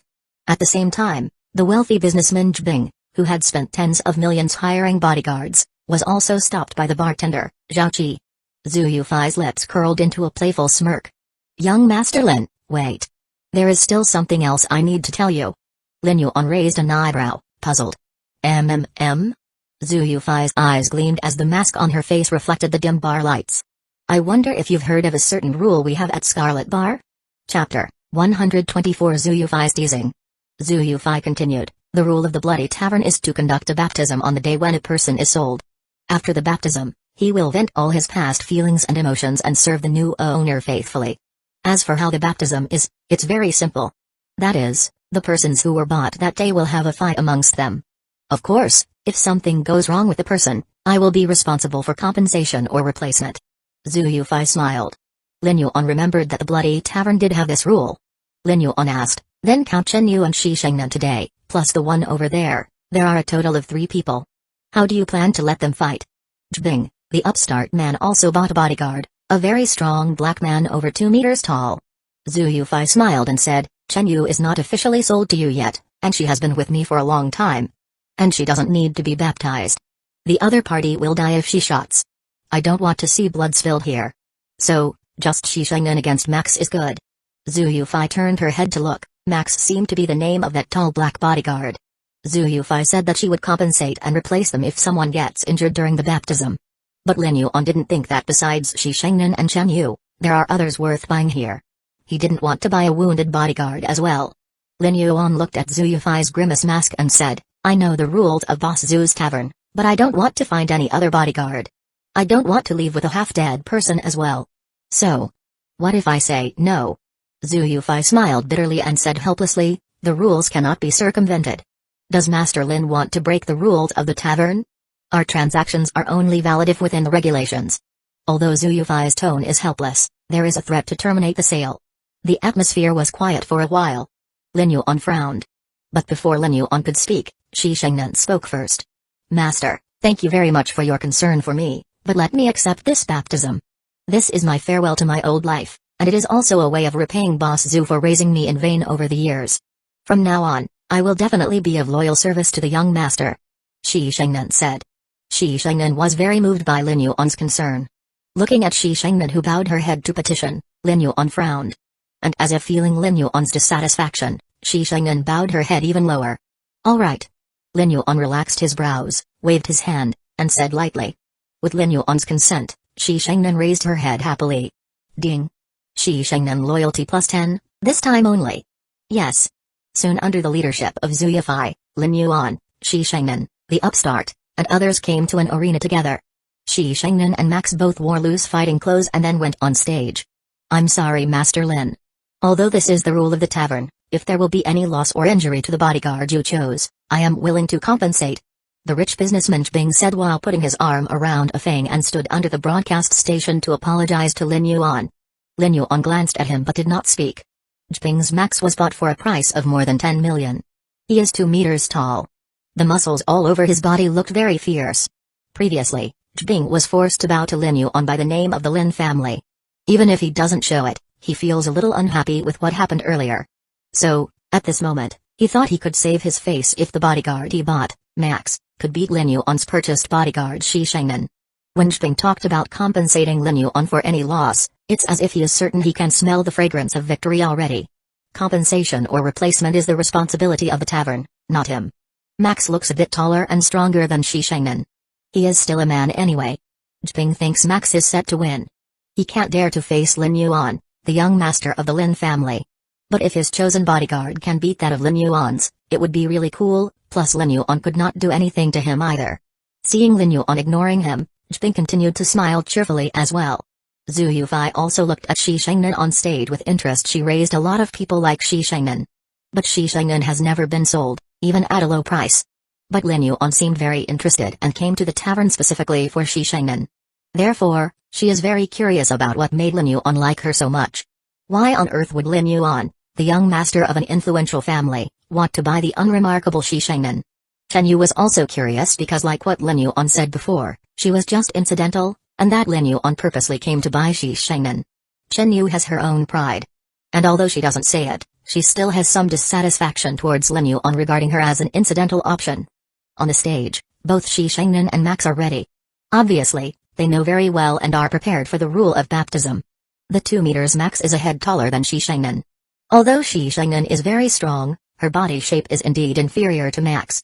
Almost everyone present thought that Max would win. Max himself is very confident also. Little girl, practicing like a man, does this not make you a real man? Max smiled and his dark face revealed a row of white teeth, being a little contemptuous. Don't talk nonsense. Shi Shengnan ignored Max's mockery. With a loud roar, Max rushed towards Shi Shengnan. Although his mouth was a little contemptuous, Max still went all out swiftly like thunder and was about to punch Shi Shengnan directly to the face. At first, Shi Shengnan seemed unable to move, but as Max's fist was about to land on her face, she moved. She raised her right arm and pushed Max's arm away. Max did not even have the time to be shocked by Shi Shengnan's strength. Shi Shengnan grabbed Max's hand, and with her other hand, she slammed Max directly to the face repeatedly. Bang! Bang! Bang! With just a few seconds, Shi Shengnan was able to hit several punches. Every punch created a bombarding sound. During this time, Max struggled to execute a counterattack against Shi Shengnan and tried very hard to give her a blow. But Max's other hand seemed to be caught in a death trap. Max gave Shi Shengnan a one-handed blow, which Shi Shengnan simply ignored. Quickly, under Shi Shengnan's attack, Max's face was dyed red and then collapsed with a somewhat distorted face. As for Shi Shengnan, although she received a direct hit from Max, she still stood upright. Seeing Max losing, the wealthy upstart Bing, who thought his bodyguard would be able to win, had his eyes wide open. How could a bodyguard Lin Yuan purchased casually beat the bodyguard he spent 10 million just to buy? He thought that with the protection of Max, he would never get beaten again by Long Wu. But he didn't expect that if he had Max by his side and he offended Lin Yuan again, he would get beaten twice. The wealthy businessman Bing lowered his head in silence and stood farther away from Lin Yuan. There aren't any fluctuations in Zhu Yufei's mask, but she also showed a shocked expression under the mask. Max's combat effectiveness is already considered to be above average among the bodyguards she sells. But this one who sold more than 10 million yuan, Max, was actually beaten by Shi Shengnan who was sold for only 500,000? Staring closely at Lin Yuan, Zhu Yufei found that she couldn't understand this young master of the Lin family more and more. She has raised Shi Shengnan for several years, and she doesn't know that she has this kind of combat power. But how could Lin Yuan know? And how did Lin Yuan know about Chen Yu and convince Chen Yu to do things for him? This young master of the Lin family is really mysterious. And Shi Shengnan was only sold for 500,000, which means she lost a lot of money.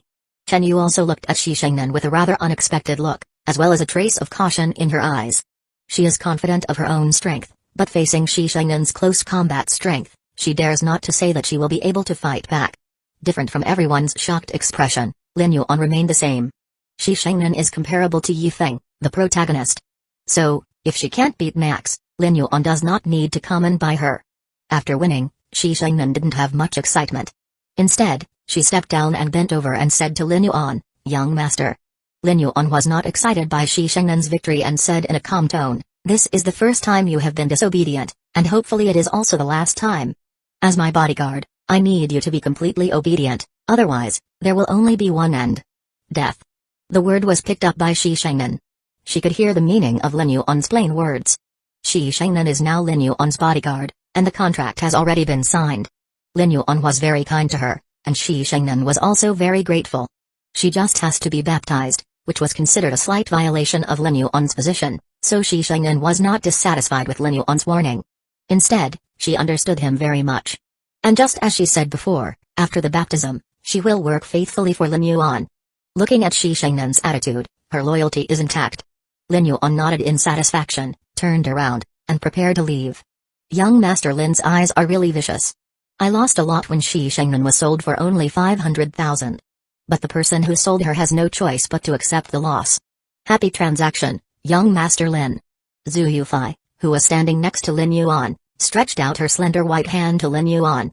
The 5 jade fingers were so white and slender, which made people want to lick them. Happy transaction, Boss Zhu. Lin Yuan also stretched out his hand and shook hands with Zhu Yufei. Just when Zhu Yufei and Lin Yuan shook hands, Lin Yuan suddenly felt a slight itching in his palm. Zhu Yufei unexpectedly scratched her fingers under Lin Yuan's palm. Chapter 125 Boss Zhu has a regular menstruation? Zhu Yufei was deeply intrigued by Lin Yuan. So, she devised a little test for him. She wanted to personally verify whether young Master Lin was truly indifferent to women or if the rumors were simply misleading. As they shook hands, she subtly traced her fingers across Lin Yuan's palm in a teasing motion.